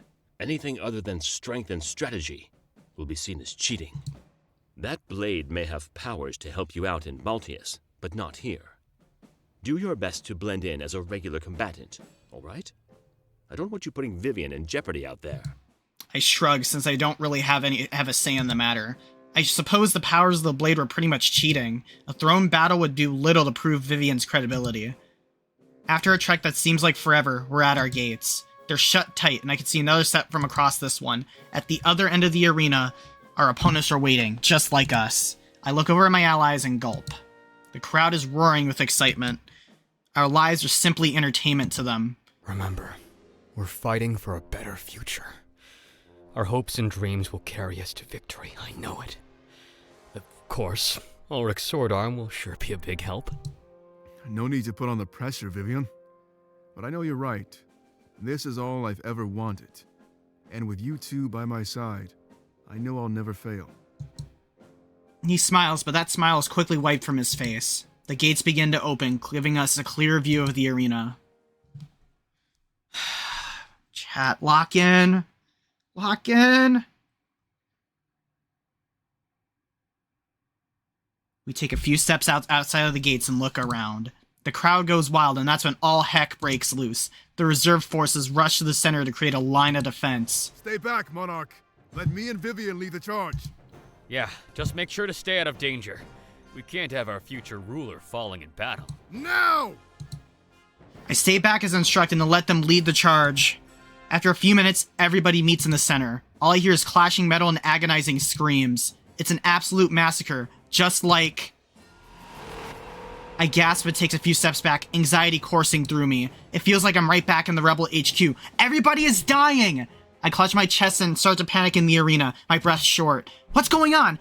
This has never happened before. I can't escape this. It feels like it's happening all over again. I shake my head, but nothing helps. I need it to stop. Hey, Monarch. Are you okay?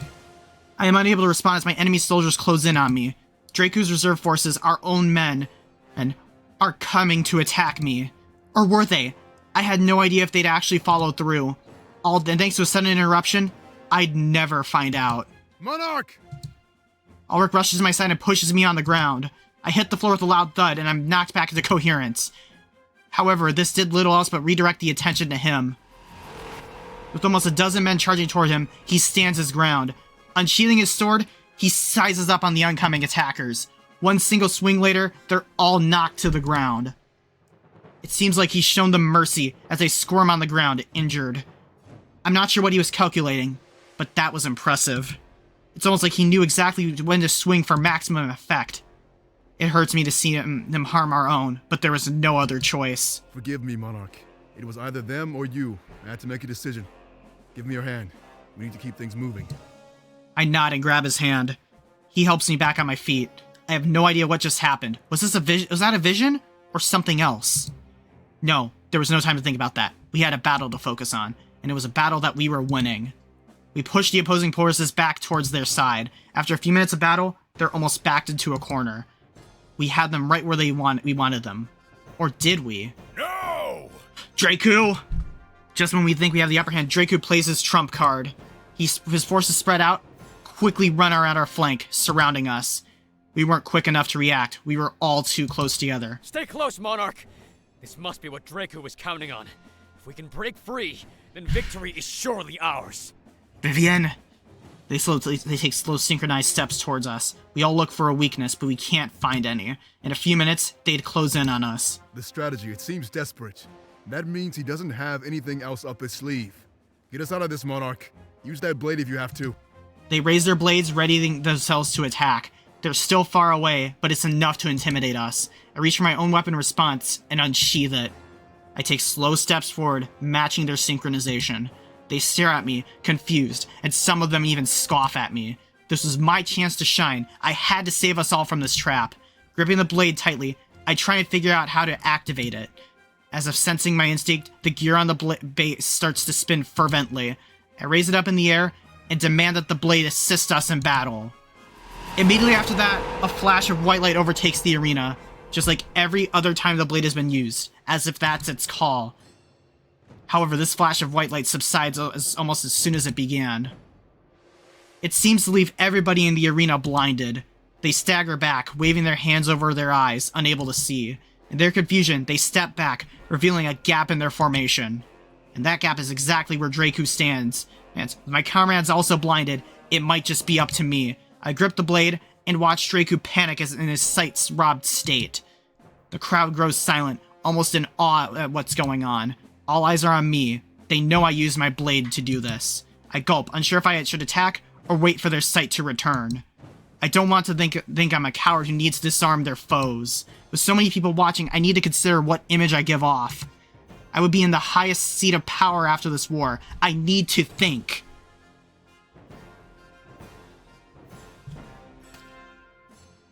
No. What should I do? What should I do? What should I do?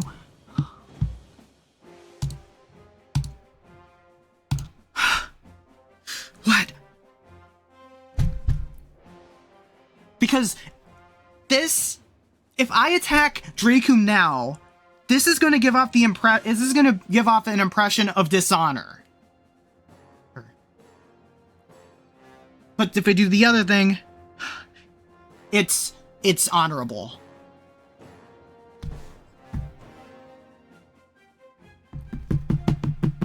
If you wait, someone will die. That's what I'm worrying.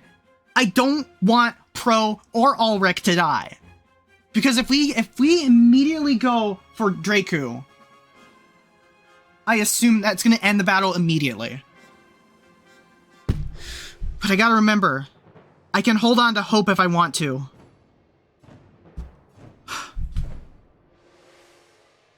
What do y'all think? Should we go directly for Draku or wait? I want to go with my gut instinct though. Jeez. I don't want to lose someone. Because the thing is, I have both Ulrich... We don't want anyone to die, right? Yeah. Although, I have reasons to believe that my hope... Because the thing is, doing the heart-to-heart dialogues increases the bond with the characters, which actually, in turn, helps with their fate as well, according to what the tutorial said. In life and death, I'm with whatever you choose.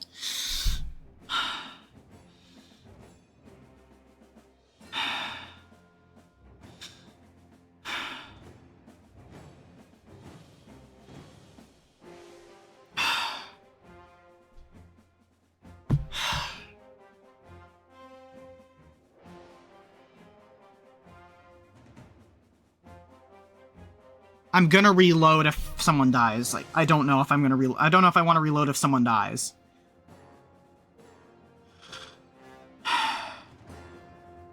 Let's see if we can follow our hopes and dreams. We're gonna wait for the blindness to subside. Chat, stay with me here, please. Chat. We are a tribe. We will fight for the future. This is for the future of our realm. This is for the future of ours. We stand by honor, no matter what. Come on. I'm so nervous to click this. This is for you, Fortame, my bunny boy. No, I couldn't rely on the blade to win this battle. It was cheating. Breaking through this attack was enough to put us back on equal ground. That's all we needed to win. We couldn't get caught off guard again. I prepared to sheath my blade, but then everything changes. I feel a grip on my shoulder, preventing me from moving at all. Turning to face the source of the intrusion, I tremble in fright. It was Ulrich. Sorry. I can't have you getting in the way.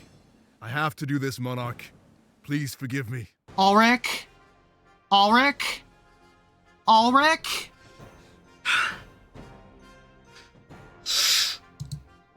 Please? The grip on my shoulder tightens into something more crushing. His aggression is clear, and for the first time, I'm frightened by him. Ulrich. Ulrich. He holds up his blade, repositions his hand to use the base as a weapon, and he smashes it against my face repeatedly. I scream and fall to my knees. Blood pours from my nose. My vision gets hazy, and soon I fall to the ground completely. What? Looking at the gap in enemy forces, I see Pro step through. He holds a dagger out at Ulrich, who holds out his blade in turn. The light still blinds most of the other fighters, making this a one-on-one battle. I reach out and try to stop them, but it's no use. They immediately charge at one another.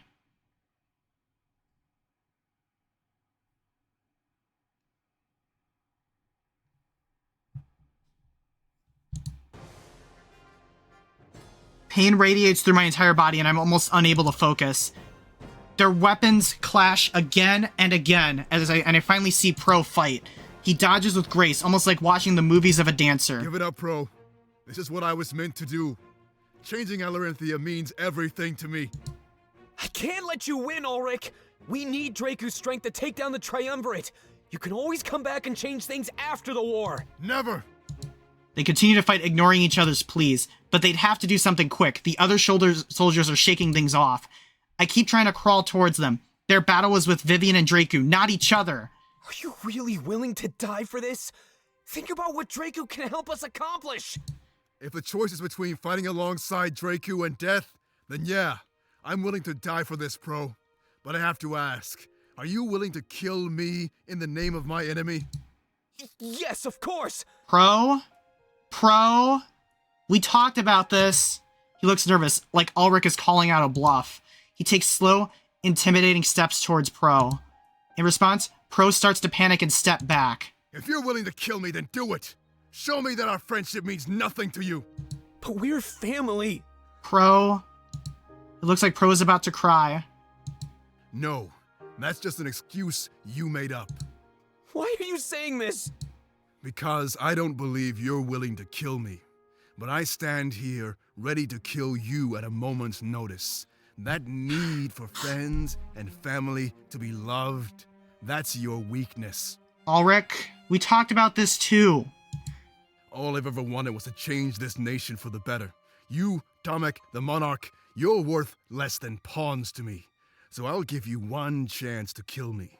Take my life, or lose yours. Ulrich? Ulrich, stop! In response, Ulrich readies his blade and steps closer to Pro. Ulrich? There's nothing I can do anymore. I'm practically choking on my own blood. Any weak cries I emit would be easily overtaken by the chatter of our audience, a chatter that soon turns into roaring applause. Pro lunges forward to attack Ulrich, but he quickly counters. Gripping Pro's arm, he quickly seizes the dagger for himself. That's the way it is, huh? You're a fool, Pro. Always were. Throwing his own great sword on the ground, he stares Pro in Pro's eyes. Pro trembles in fear, realizing he played right into Ulrich's hand. He dodged Pro's erratic attack rather than launching his own. Ulrich, let me go! No. No!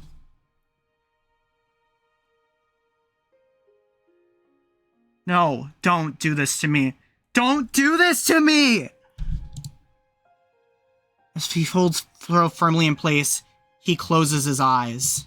Sorry it had to come to this, but know that your death will create a better nation. And hopefully, that will lead us all to a better world.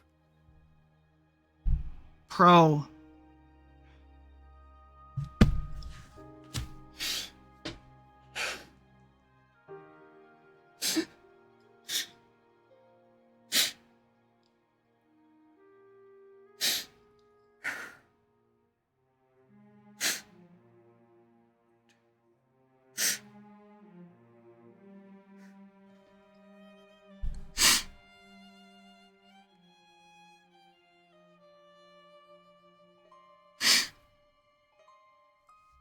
Pro.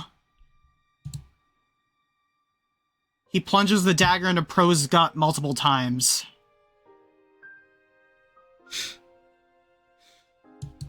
The look on their faces reminds me of Shane and Dominik, but something tells me that Pro wouldn't be as lucky.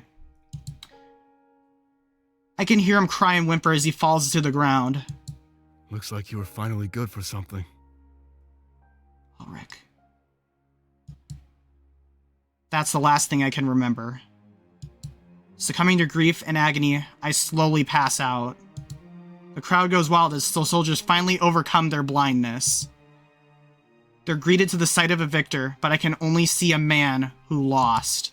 An empty victory, and one we would surely never fully recover from. Crying at our loss, my vision fades as I lie in a puddle of my own blood.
What was that for, then? I developed my full arc with Pro. Now we're maybe not gonna be able to see that loyalty scene. This can't be. This can't be.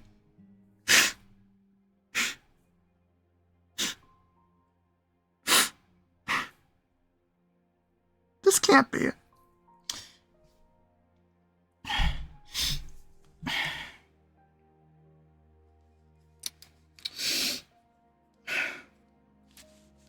My eyes slowly open, and I find myself in the Colosseum private chambers. Pain radiates through my head, pulsing with my heartbeat. It's almost unbearable. I notice some empty vials on the nightstand, and an odd taste in my mouth. Painkillers. Valessa and Fortame sit on the chairs beside the bed, watching me intently. He's waking up. Valessa, I need my bunny boy, no matter what. Fortame immediately rises from his chair and runs over to me. The worry on his face is clear, but everybody breathes a sigh of relief. That is, except for Ulrich. He stands in the corner of the room with his arms crossed. After what he just did, I'm not surprised that he acts distant. We were so worried, Monarch. We didn't know if you'd recover. Ulrich did some damage. Your nose is broken, but if you give it time, you'll be totally fine. Upon hearing this, Ulrich rolls his eyes. I can't believe it, but Pro is dead. Ulrich killed him. Our alliance with Vivian was secure, but was it worth it? That's not a question I could possibly answer. On one hand, that sacrifice could ensure the safety of millions.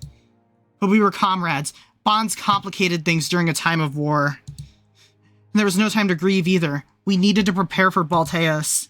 I let my legs dangle off in the bed and find their place on the warm stone floor. I could sense the denial in the air. Nobody wanted to talk about what just happened. So, what's the next step?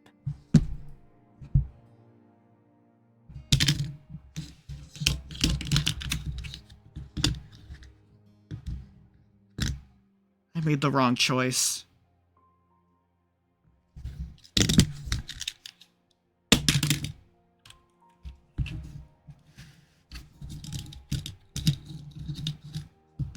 I made the wrong choice.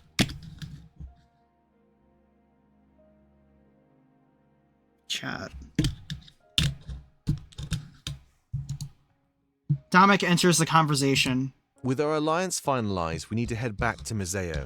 After some swift preparation, we'll launch the assault on Balteus. This is it. We've come away from this with more soldiers than ever. It was the honorable choice. Yeah, it was.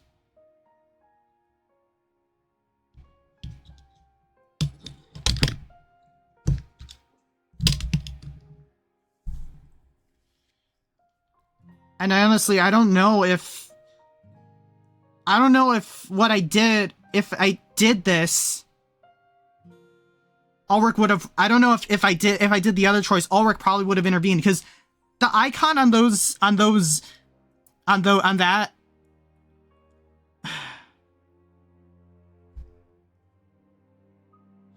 the icon on that other choice, they're both the same.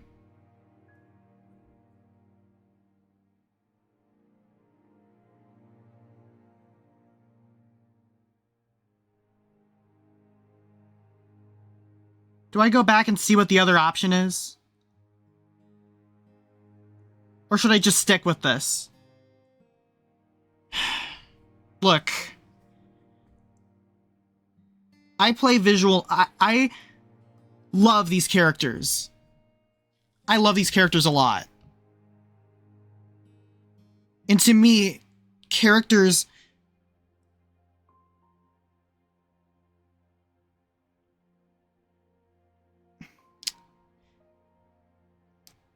are what make a story so special to me.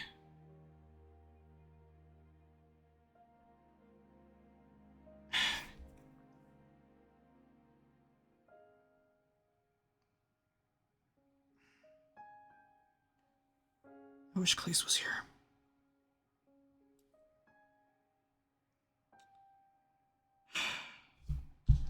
Keep going, Dominic. Howell steps forwards and enters the conversation as well. The Triumvirate would not expect us to recover this quickly, but here we stand, stronger than ever before. We can win this war. We would advise not mulling over this sacrifice. It secured us victory. I hope you're right. I hope you're right, Mal. I'm gonna be doing a romance run with Pro anyway. So he'll be back.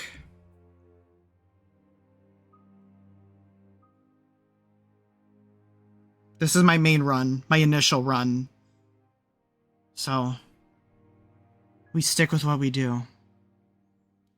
But if we're getting to the point where Fortame is on the line, I'm doing everything I can to protect him. He's my bunny boy, my romance for this route. Let's continue.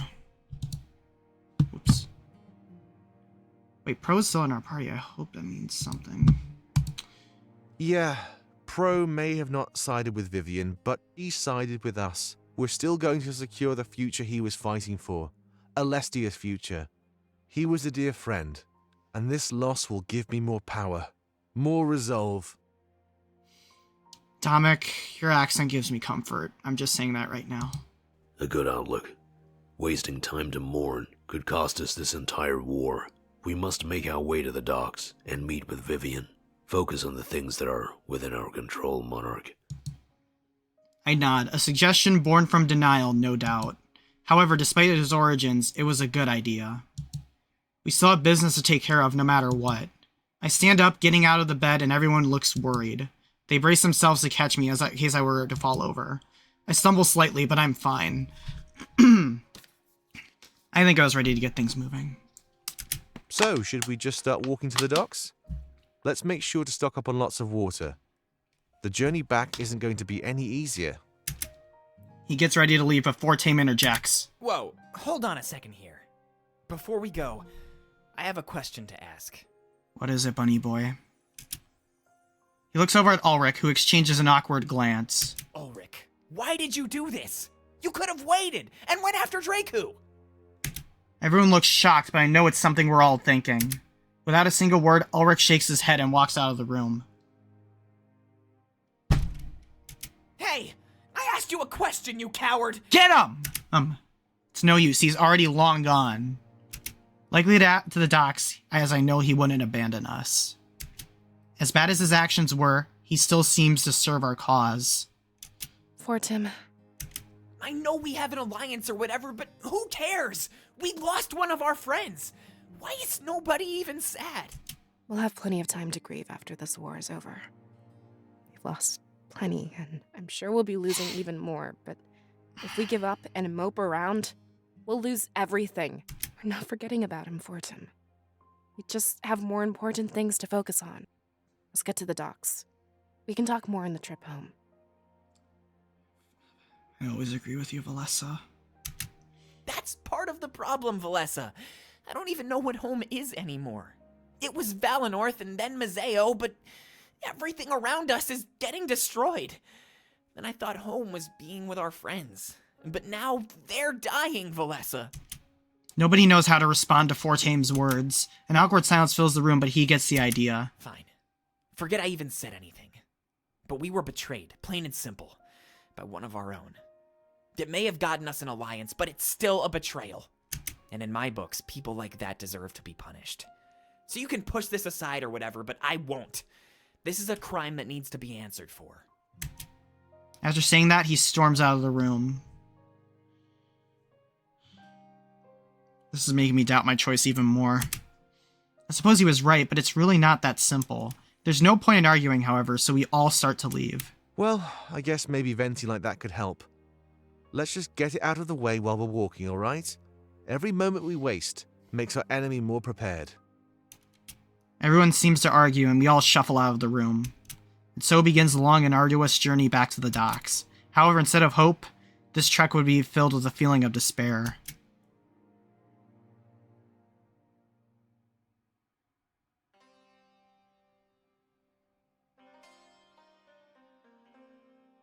Our entire party remains in silence until we arrive at the oasis. Having gone through all of our water, we needed to fill up immediately.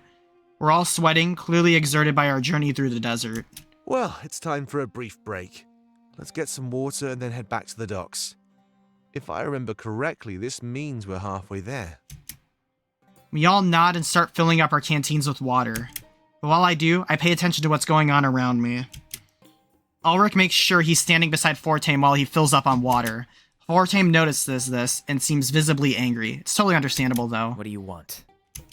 I just wanted to apologize, Fortune. You'll understand soon. I had no other choice. There's no way you're sorry, Ulrich. I saw no hint of remorse on your face when you killed him. And even now that you're apologizing, you don't look sad at all. That's not true. I'm being serious here. Well, so am I. Just leave me alone, Ulrich. We'd all be better off without you. Bunny boy, simmer down. I'm gonna give you, if you want your cuddles, you're gonna get...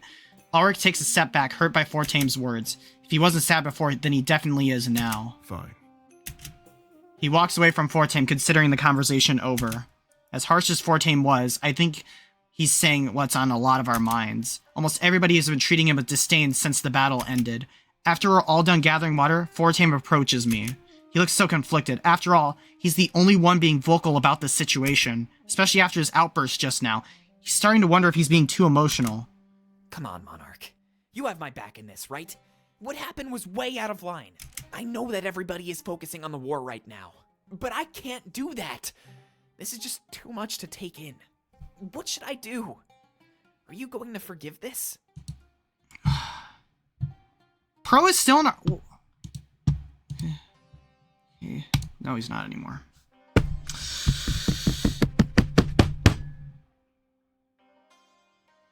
Oh shoot, I shouldn't have saved over that save. Oh, brother.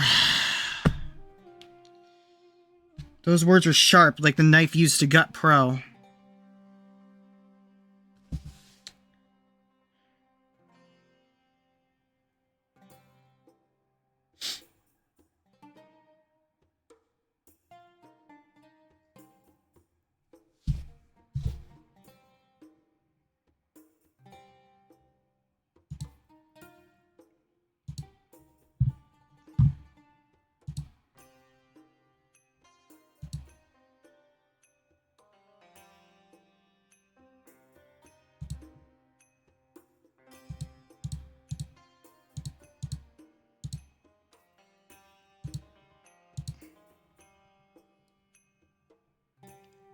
I have a save right there, though, so... It's too late, keep going. I will. I'm gonna see what happens when I say this. Bunny boy, listen. Ulrich is still on our side. That is a fact. Just... He's already been loyal to me, so...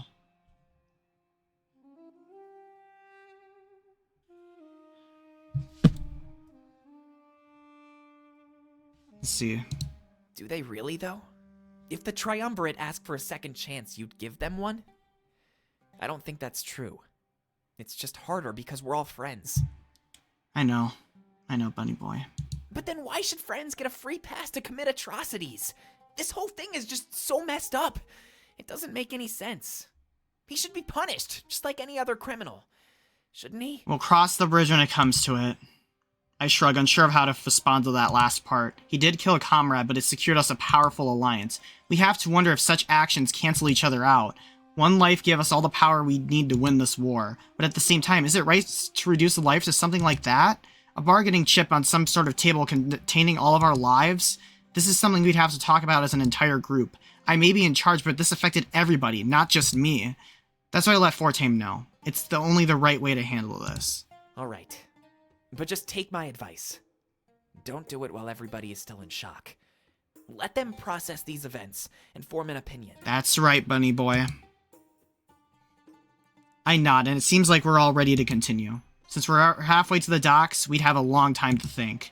But something tells me no time in the world would let us sort this out.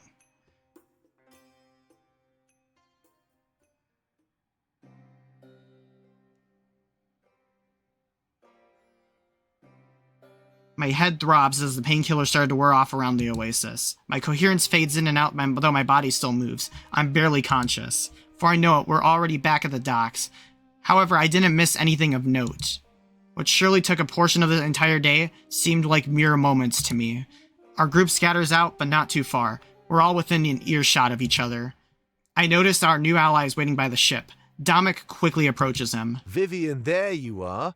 How does it feel to be the one in power? It's hard to believe, actually. I expect that it'll set in after the upcoming battle. I'm a man of my word, so I need to help you out first. Wait, Don't tell me you're coming with us. Don't you have things to take care of over here? It's nothing that can't wait a few days. The attack is happening pretty soon, right? I can leave things in the hands of a few friends for now. Fair enough, and yeah, you're right. We plan to launch the attack within a day or two. Once we get to Museo, we need to take care of business. I mean, final goodbyes and stuff like that. After we leave for Balteus, we might never return. We need to make sure that we leave with no regrets. Have a little faith, Dominic. If anybody can take down those gods, it's us. We just overthrew an entire nation. I think that's a good sign. At that moment, we're interrupted by the last person I thought I'd ever see. Gods? Don't make me laugh. You know just as well as I do that they're weak. Like us. The true power rests with the one who can wield that blade. We all stop at what we're doing and look at the source of the noise. Terribly sorry to intrude, but I need to have a word with the monarch. If you'd be so kind as to give us some privacy, I'd be forever grateful. It's Sovi. I immediately assume a battle stance. Fright quickly takes over the air. This was bad. I'm not sure who remembers him from Rebel HQ, and I'm not sure if all my comrades had seen him before, but they heed my warning and assume stances similar to mine. A hostile greeting. I don't blame you. You're only treating me the way I treated you. He takes a few steps forward, and I do so as well. I notice that he looks at Dominic, a man he thought he was dead. A hint of emotion shows on his otherwise cold face as he does this. So after this hostility, I expect mercy. Remember, if it weren't for me, you'd be dead. He immediately gets on his knees and holds out his wrists. I submit to your authority. Restrain me any way you wish. I only want to talk. When you get back to Museo, we can go our separate ways. I'm shocked by his actions. I expected another fight to ensue. I look around at my comrades, unsure of what to do in this situation. It was clearly a trap, right? What business would he have with us? Vivian, restrain this man immediately. Take him to the brig and make sure he can't escape. He's unarmed and alone, so do it before he starts anything. Vivian does as instructed, as Ulrich takes his matters into his own hands. It was probably for the best. He seemed to know Sylvie better than any of us. Sylvie had no allies present, and no honor guard soldiers. Right now, he was weak. Once we set sail, come and talk to me, Monarch. I have some information that you might want to hear, including the true identity of the mole among your forces. He's dragged away with what I interpret as a sinister smirk. It's likely that he couldn't be trusted. That's obvious psychological warfare. Turn us against our own friends and we destroy each other from the inside. An obvious attempt to sabotage our impending attack on Balteus. But if we restrained him and kept watching him, he had a valuable asset. The Triumvirant's own Grand Inquisitor. That would make a fine bargaining chip. Sorry about that, but we need to get out of here and fast. If we stay in Alarinthia any longer, they might figure us out. And Sylvie definitely can't hear what I'm about to tell you. Wait, what? Figure out, what does he mean? There's a worry and paranoia on Ulrich's face. Come closer, everybody. I'm afraid that I've been keeping a secret from all of you. But it's not just me. Hold on a second. You'll see what I mean. What? We look around, clueless as to what he's talking about. But following his instruction, we all inch his way towards him. He tilts his head to the side, looking behind one of the nearby trees. And what happens next leaves all of us speechless, in utter shock. Please. Please. You can come out now. Please. And then from behind the group of trees steps out a man. They have a cloak covering their body, which they slowly drop to the ground. Oh man, it's about time. There's nothing I hate more than hiding. Sorry for worrying all of you, but we had to do it.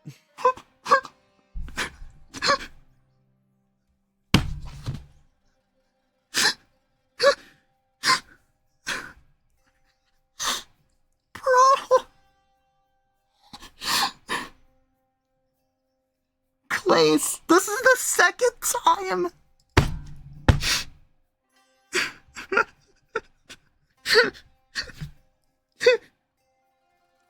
Let's go.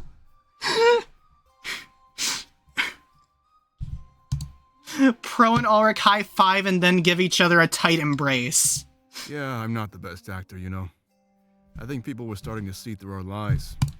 before Pro can do anything else, he's bombarded with hugs from our comrades. The man they thought was killed in cold blood now stands before them. I'm shocked, confused, but also a little relieved. What was going on here? Hey, come on, cut it out. It's enough to know you missed me. But we really need to get going. Fast. Yeah, if they find out we cheated, we're done for. I know you want an explanation, so let's talk about it on the ship. We should set sail right away so nobody catches on to us. They start to walk towards the ship, but Dominic stops them. Wait, you cheated? How are we going to break this news to our new partner? If they find out, they might just break off our alliance. It worked out in their benefit, so I doubt they'd care. Let's get going. We'll explain the story on our way home. I'm so confused. Don't worry about it, Dominic. We made it out of this without any casualties, really. A few members of the reserve forces died, but that's it. Thankfully, none of the Monarch vessels fell in combat. We have more strength than ever before. That's what matters. Attacking Balteus will be as easy as the snap of a finger. All right, then, I trust you. But you better have a good explanation for this. Let's get going, everybody. We have a long voyage home. Dominic, Ulrich, and Pro all get on the ship. I start to walk over with Howell, Valessa, and Fortame. They seem happy, but just as confused as I am. Cheating is not something we agree with. Such tactics, or what our current enemy employs, this journey seems to be changing all of your values.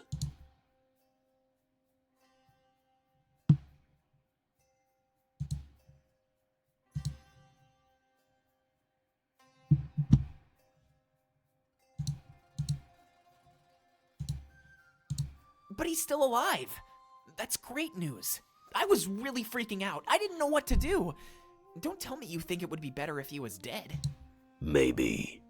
Means to an end, we suppose. The enemy likely thinks the same way. With that, he walks away and gets on the ship. Valessa and Fortame both turn to me happy. Let's go find out what they have to say.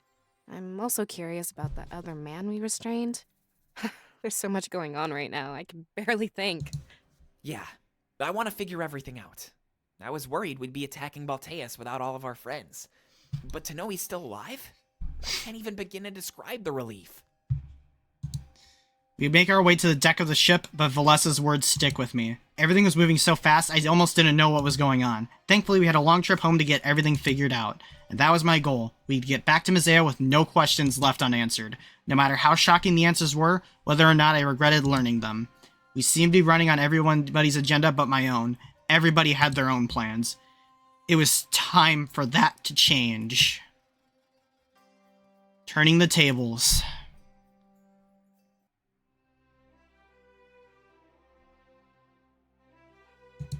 When we all get on the ship, it starts to set sail within moments. It seems that Ulrich and Pro want to expedite our departure from Alarinthia. They continue to look at us with smiles on their faces. To themselves, they had succeeded. What exactly? That's what I demand to know as I step forward.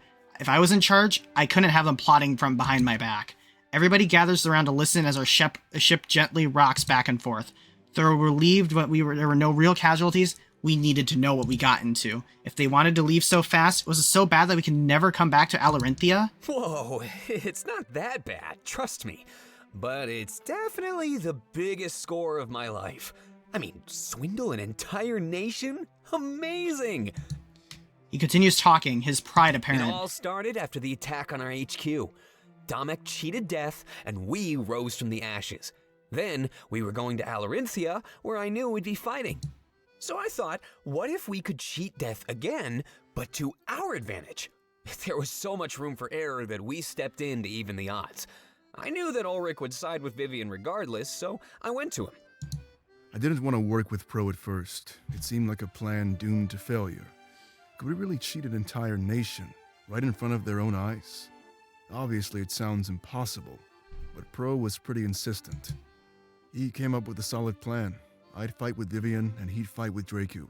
If we were both on opposing teams, we could throw the battle in any direction. So that's what we did. We ensured victory for the side the Monarch chose. It was easy enough to manipulate Draku. I mean, he thought he was the one manipulating us. But it was my plan all along to fight by his side. After that, all we needed was this. He holds up a dagger, the same one he used from the Colosseum. Stabbing it through his hand, that's when the nature of the weapon was revealed. Rather than piercing his hand, The blade sunk into the handle of the dagger. It was a fake. Along with some chaos and acting, they'd believe the battle was over. The chaos, of course, was the moment the monarch used the blade. We pushed you toward using it so we could have our opportunity. That's really all there is to it. None of you could know until it was already over. If information was leaked, everything would be for nothing. You're free to come back to Alarinthia, but we might stay behind. It was just in our best interest to get away before they figured things out. So yeah, a new alliance, minimal casualties, and a great story. I'd say this was an all-around success, wouldn't you? Yeah, I can't believe we really pulled it off. I think this might just be my masterpiece. They wait in silence for our response, but their faces are beaming with pride. It seemed like a simple enough plan, but it was definitely risky. The moment we set foot in the Colosseum, they were in real danger, but that only shows off their resolve. They were willing to die for this. However, something feels off about this. It was all too perfect, too convenient. I'm not sure. Ulrich was willing to throw everything away? I mean, I sided with Vivian, but that wasn't a guarantee. Had I sided with Draku, he'd lose his chance to change Alarinthia. There had to be more to the story, something they're not telling us. I'd have to talk with them in private later on. Maybe they could confide in me, but as it stood, I didn't really buy their tale. Would they really risk their lives for a foreign alliance? I think they would after this. My comrades seem to think so, and they shower them with praise. That might be the coolest thing I've ever heard. I knew you were a swindler pro, but this is crazy. You're using your skill to shape Alestia's history. And Ulrich, I never knew you were so good at acting. You really had me sold there. I almost can't believe it. It felt like something was up, but to think it was this? They convinced me. They convinced me, Valessa. Almost puts my strategizing to shame, I have to say. So what's the next step? Is it just smooth sailing now? I imagine our chances of getting caught are pretty low. You should probably tell Vivian what really went down. I doubt he'd mind, and at least he wouldn't find out another way. In the meantime, we need to have a word with our new prisoner. Right, I'll tell him while you do that then. But I think we've also earned some much-needed rest. Let's take the day off and meet back up here in the morning. That is, if it's okay with you, Monarch. I nod and tell everybody that they're dismissed. Everybody runs off except for Ulrich and Pro. They approach me and they look anxious. Sylvia's in the brig, right? I can't believe he surrendered. Just like that. And I heard him say something about a mole? Let's go talk with him, Monarch. You deserve some answers. Yeah, let Dominic pamper Vivian for the time being. But before we head to the brig, look behind us, Monarch. It's starting to look like an impressive army, isn't it? I do as instructed and notice that we're accompanied by at least a dozen ships. If that was the strength of our new Alarinthian army, then I was at a loss for words. That fleet combined with our own and my blade stood a real chance in Balteus. But I couldn't lull myself into a false sense of security. There was still so much to do. And right now, the next step was having a word with Sophie. Just what was he after? The fact that Ulrich and Pro volunteered to come along was also pretty peculiar. The pieces have started to fall into place, but there's still quite a few gaps. Maybe this information that Sophie promised would help me in some way. We all head down into the brig, and I'm hopeful that I could figure all this out. After all, I could leave no question unanswered before attacking Balteus, and resting in our brig was the one man who knew everything about our enemy. If we could use him for information, that would be an incredible boon. As we enter the brig, one fact plays on repeat in my ever-running mind. With everything we just gained, we actually stand a chance at winning this war.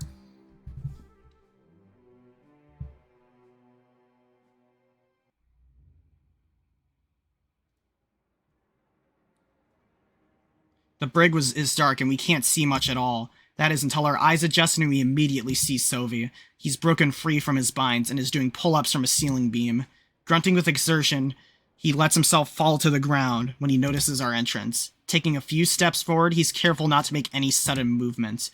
Pro makes sure the cell door is shut and locked so he can't escape from us. My, I wasn't expecting an entourage. Should I be flattered or concerned for my safety? Depends. An obvious attempt at humor, but none of us acknowledge this. Ulrich steps forward and demanding swift answers from our captive. Explain yourself, Sophie. I'm seconds away from throwing you overboard. Again with the hostility. Look, I don't even really know what I'm doing here. It just felt like the right thing to do, given the circumstances. What circumstances? Sobi looks at me and shakes his head dismissively. Back when we attacked your HQ in Mazeo, my goal was to kill your friend and retrieve the blade. I failed both objectives, and the Triumvirate punished me. I see. It's true. Sobi did show me mercy during our brief encounter. He had my life in his hands, but he chose to run away instead. He saw something when he touched the blade. I could tell. And now that I know the truth to the spirit realm, I think I knew what he saw. The monarchy. He must have seen the same truth that shocked all of us. I ask if that's true, almost certain that I'm correct. He then confirms. You are correct. I found out that the Triumvirate was lying to me. I let you live because I wasn't sure of what to do next. I'm still uncertain. When I got back to Balteus, they punished me by placing me in exile. You expect us to believe this? Sobi, you're nothing but a mindless slave. The monarch survived because of his strength. I tell Ulrich that Sobi is speaking the truth. I explain what happened while we were alone near the idol. See, Ulrich? You're always so paranoid. Listen to your friends before making snap judgments. I have a lot to say, so you better learn to trust me again. Don't count on it. He walks away and stands in a nearby corner. Sensing an opportunity, Pro enters the conversation. So, what did you want to tell us? Around here, you need to earn your keep. Ulrich was serious about throwing you overboard. Well, this is where it gets complicated. I still consider myself a servant to the Triumvirate. But Halen? Well, I want nothing more than to see him fall. I'm not here to hurt any of you. Not this time. As you can see, even though I broke out of my binds, I am playing nice. Right now, all I can offer is information to aid your attack on Balteus. And why would you want to help us take down the Triumvirate? Doing so would involve taking down Halen as well. He sold me out and got me into this whole mess. Okay, and let's say we take down Halen. What then? You'd be reinstated as Inquisitor and just stab us in the back. You speak as if people aren't capable of playing both sides. Either way, I don't know. Thank you. I'd make my choice when the time comes. Thank you so much, Mal. Thank you so much for watching tonight. Have yourself a good night. And what makes you say that so easily? You've served the Triumvirate for your entire life. And thank you so much for the follow. Welcome to the Orange Heart Tribe. No, not my entire life. They welcomed me with open arms when I was young and broken. Now here they are, inflicting the same wounds they had promised to heal. Is that supposed to make sense to me? No, because it barely makes sense to me. Now, Pro, will you let me say what I have to say? Sure. Sophie sighs and crosses his arms. If you want to take down the Triumvirate, you'll have to enter their chambers. I've never seen them leave, and I don't expect that they ever will. I always thought they were hiding, but I don't think that's true. There's something at the back of their chambers. Something off. It's like a spirit idol, but the very sight of it fills me with fear. I'm not sure what it is, but I have a few theories about it. I'm shocked. He's actually telling the truth. I've seen this idol in my visions of the Triumvirate. Alright, see ya, Sparko. Thanks so much for watching tonight. Could it really be true? Is he doubting his masters? I think that maybe it's their source of power. But I'm probably wrong, as that seems to be the trend lately. Either way, its destruction should be your top priority. It lines up with what I was told in my visions, but I was unsure if those visions were tricks. In them, I was drawn towards this special idol. A spirit idol in their own chambers? But those are conduits for the monarchy. It makes no sense that they'd keep one close by. Their main goal was to destroy all of the idols. Nice try, but I'm not going to believe any of this. Let's go, Monarch. We'll ditch him in Mazeo. Pro and Ulrich start to leave, but I tell them to stop. I let them know that Stovey's telling the truth, as odd as it sounded. I saw the same idol in some visions I had of the Triumvirate's chambers. Visions of the Triumvirate's chambers? When were you going to tell us about this? Stovey scoffs, clearly amused at their reactions. I'm not finished yet. our attention is directed back towards him. I suggest that your attack focuses on entering their chambers. There, you could take down both them and this dark idol. However, you would have to Likewise fight your with you, way through Sparko. Halen. And that's where my next piece of information comes in. Halen may seem just like you and I, but he's not. The Triumvirate created him with that blade. What? He was made to be the perfect soldier. He would always serve his masters, no matter what. Little did I know that loyalty was stronger than our friendship. He promised not to tell them what happened, but the moment we got home, he sold me out immediately. He lives under the Triumvirate's thrall, a true mindless slave. You must never let them get their hands on that blade again. They aren't limited to suits of armor. They've mastered it enough to create life. Of course, their first test was Halen. They needed someone trustworthy enough to serve them. I think they did it to ensure that nobody else ran away. My previous master, the former Grand Inquisitor, defected. I trusted Halen and the Triumvirate. They all betrayed me.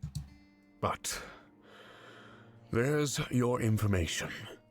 I'm sure it will help you out. A possible weakness and the true nature of Halen. With that blade, you could even give him freedom.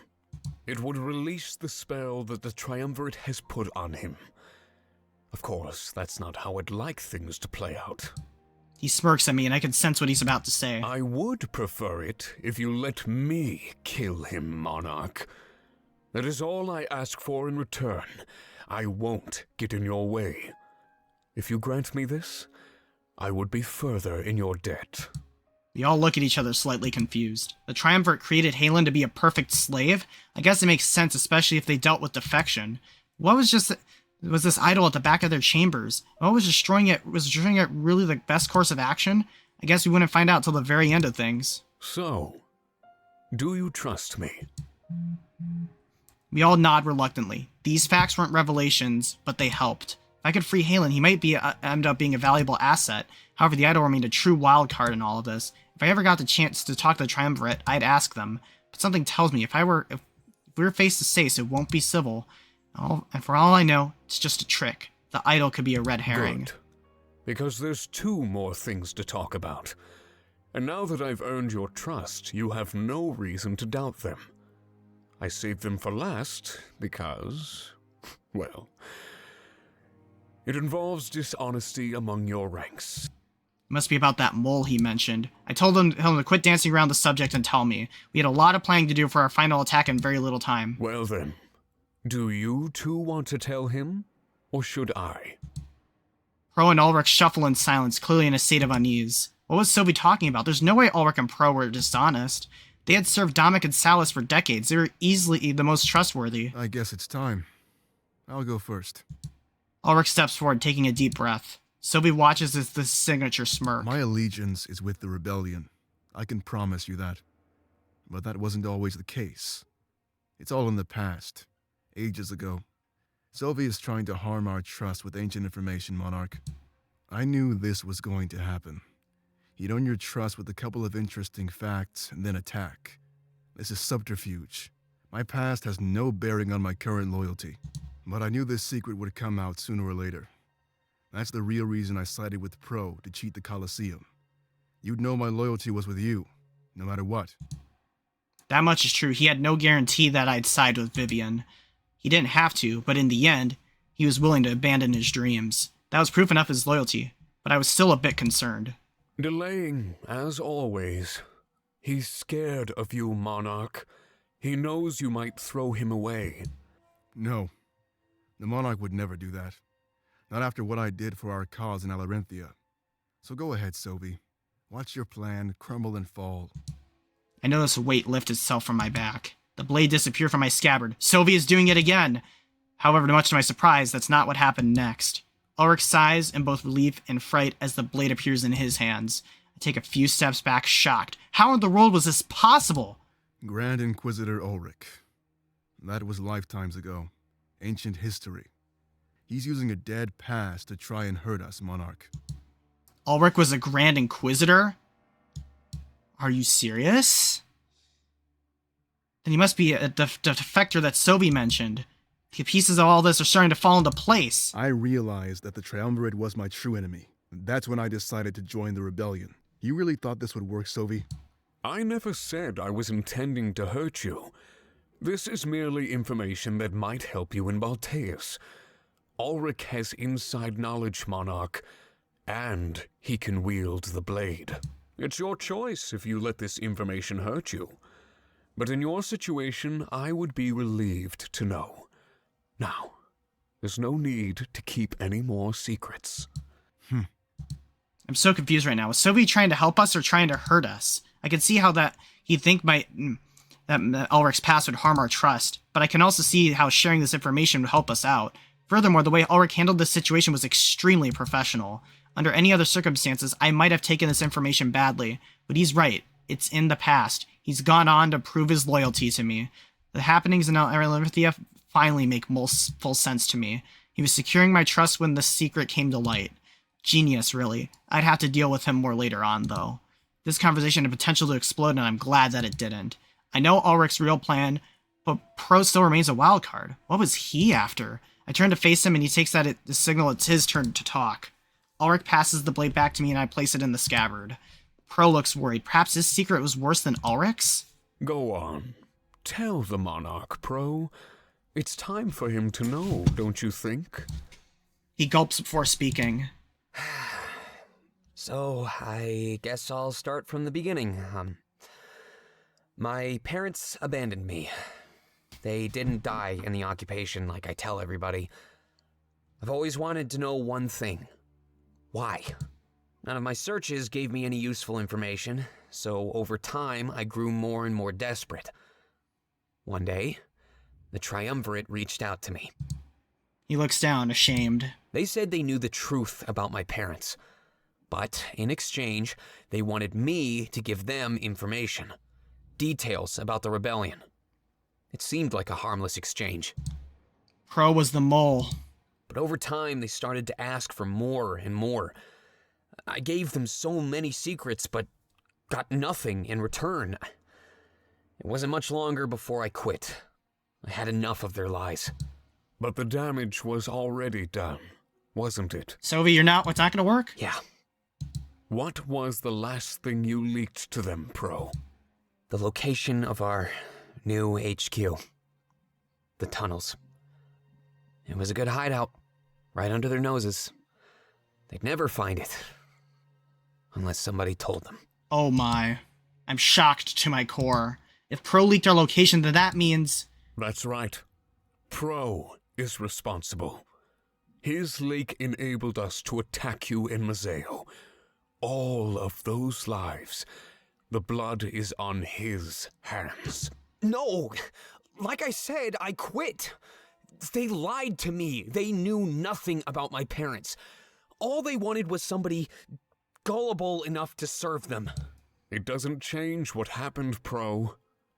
Now, Monarch, how do you take this? Hey, I proved my loyalty. You Just did. Like Ulrich. You did. I put my life on the line to serve the rebellion. There was no guarantee we'd survive the Colosseum. That much was true. I knew everything was too good to be true. The real reasons they did what they did were all self-serving. It was so they could defend themselves as they were exposed. Hello, Boxer Fox. With an ulterior motive like that, were they really trustworthy? Ulrich's past is easy to forgive, but what Pro did to all of us? I have no idea how to react. Sophie was fighting a war on my mind. Look, I made up for what I did. All those lives we lost... You did. We got them back, and more. Our Alarinthian allies will help us win this war, hands down. I'm not acknowledging his point, but I need more time to think about this. If they had secrets, did my other comrades too? I'm starting to doubt the loyalty of everybody around me. I'm not falling for it. I have made my character... I have developed relationships with them. I know them. I need to stop. That's probably what Sophie wants me to do. I need to ensure that everyone's loyalty before we leave to Balteus. Ulrich was the previous Grand Inquisitor. Pro was a mole responsible for the attack in Mazeo. How was I supposed to deal with this right before the final battle? I asked Ulrich and Pro to leave me alone with Sophie. We'd get some rest and meet on the deck in the morning. One big gathering before he arrived in Moseo would help. I could see the worry on their faces. I tell them I'm not throwing them away. As they leave, the worry is still there, however. Their secrets were finally out. I don't know if anybody else knew, but I guess I was enough. I'm in charge. I turn back to Sophie, who crosses his arms. So much dishonesty in the air. Wouldn't you agree? I want you to look at your comrades, and then look at me. Unlike them, I've been nothing but honest with you. I would rather have an honest enemy than a cheating friend. That's part of why I wanted to talk with you, Monarch. I know that we can be open with one another.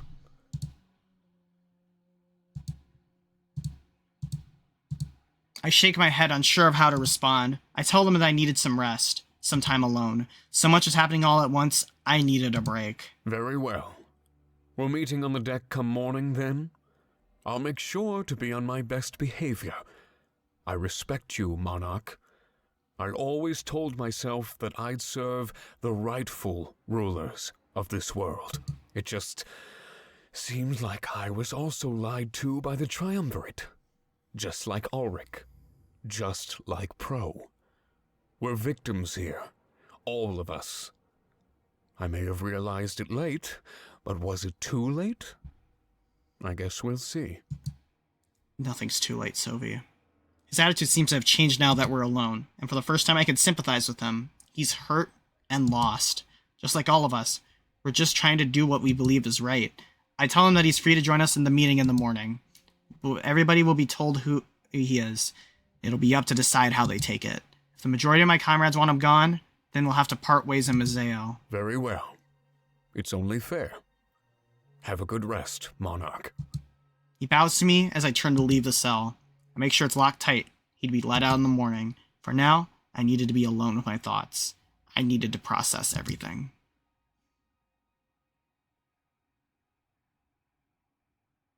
I make my way back to bed and quickly collapse onto it. The weight of recent events weighs me down like a ton of bricks.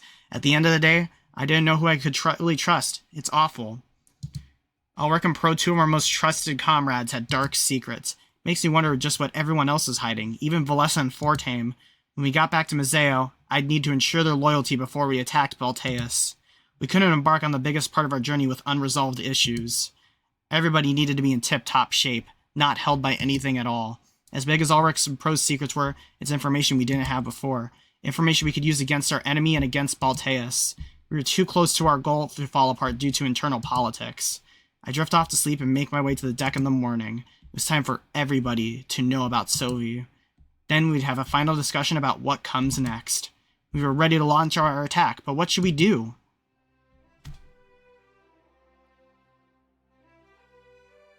Everybody's standing there as if they were waiting for me to arrive. They all exchange glances of Sophie as unease fills the air. I don't blame them for being reserved right now, not at all. They all turn to face me. That's when I hand the floor to Sophie. If he wanted to help us out, he'd have to win over my entire crew. Choice was with me, but all of their input was important. Well, chat, I think we're gonna leave things here. Holy crap, that was a lot to take in. But, yeah, thank you all so much for tuning in tonight. This is my last stream. I made it a little extra long for y'all because this is my last stream before MFF. We'll be back soon. I'll be back after MFF. We're going to conclude this story once and for all after. Things are going to get really good next episode. I know that. But yeah. Anyways, let's find someone to raid.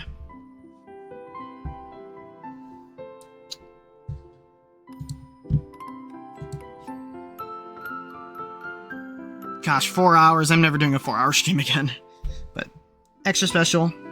Also, make sure, if you celebrate Thanksgiving, have yourselves a wonderful, wonderful Thanksgiving if you celebrate it. I'm thankful for every single one of y'all for supporting me, for my streams, for everything that I've done, DJ sets, whatever. Y'all in my tribe are absolutely wonderful, and I'm thankful for all of you. Let's send this off, and I think I'm let's send our love to our good old friend, thing on his place live? No, he's not. Let's raid my good friend Dark and Tiger. Alright. Ready up, Raiders. Thank you all so much for tuning in tonight. I love you all so much. We'll be back. But for now, this is Monarch DJ Foxy. Have yourselves a wonderful night. Bye-bye.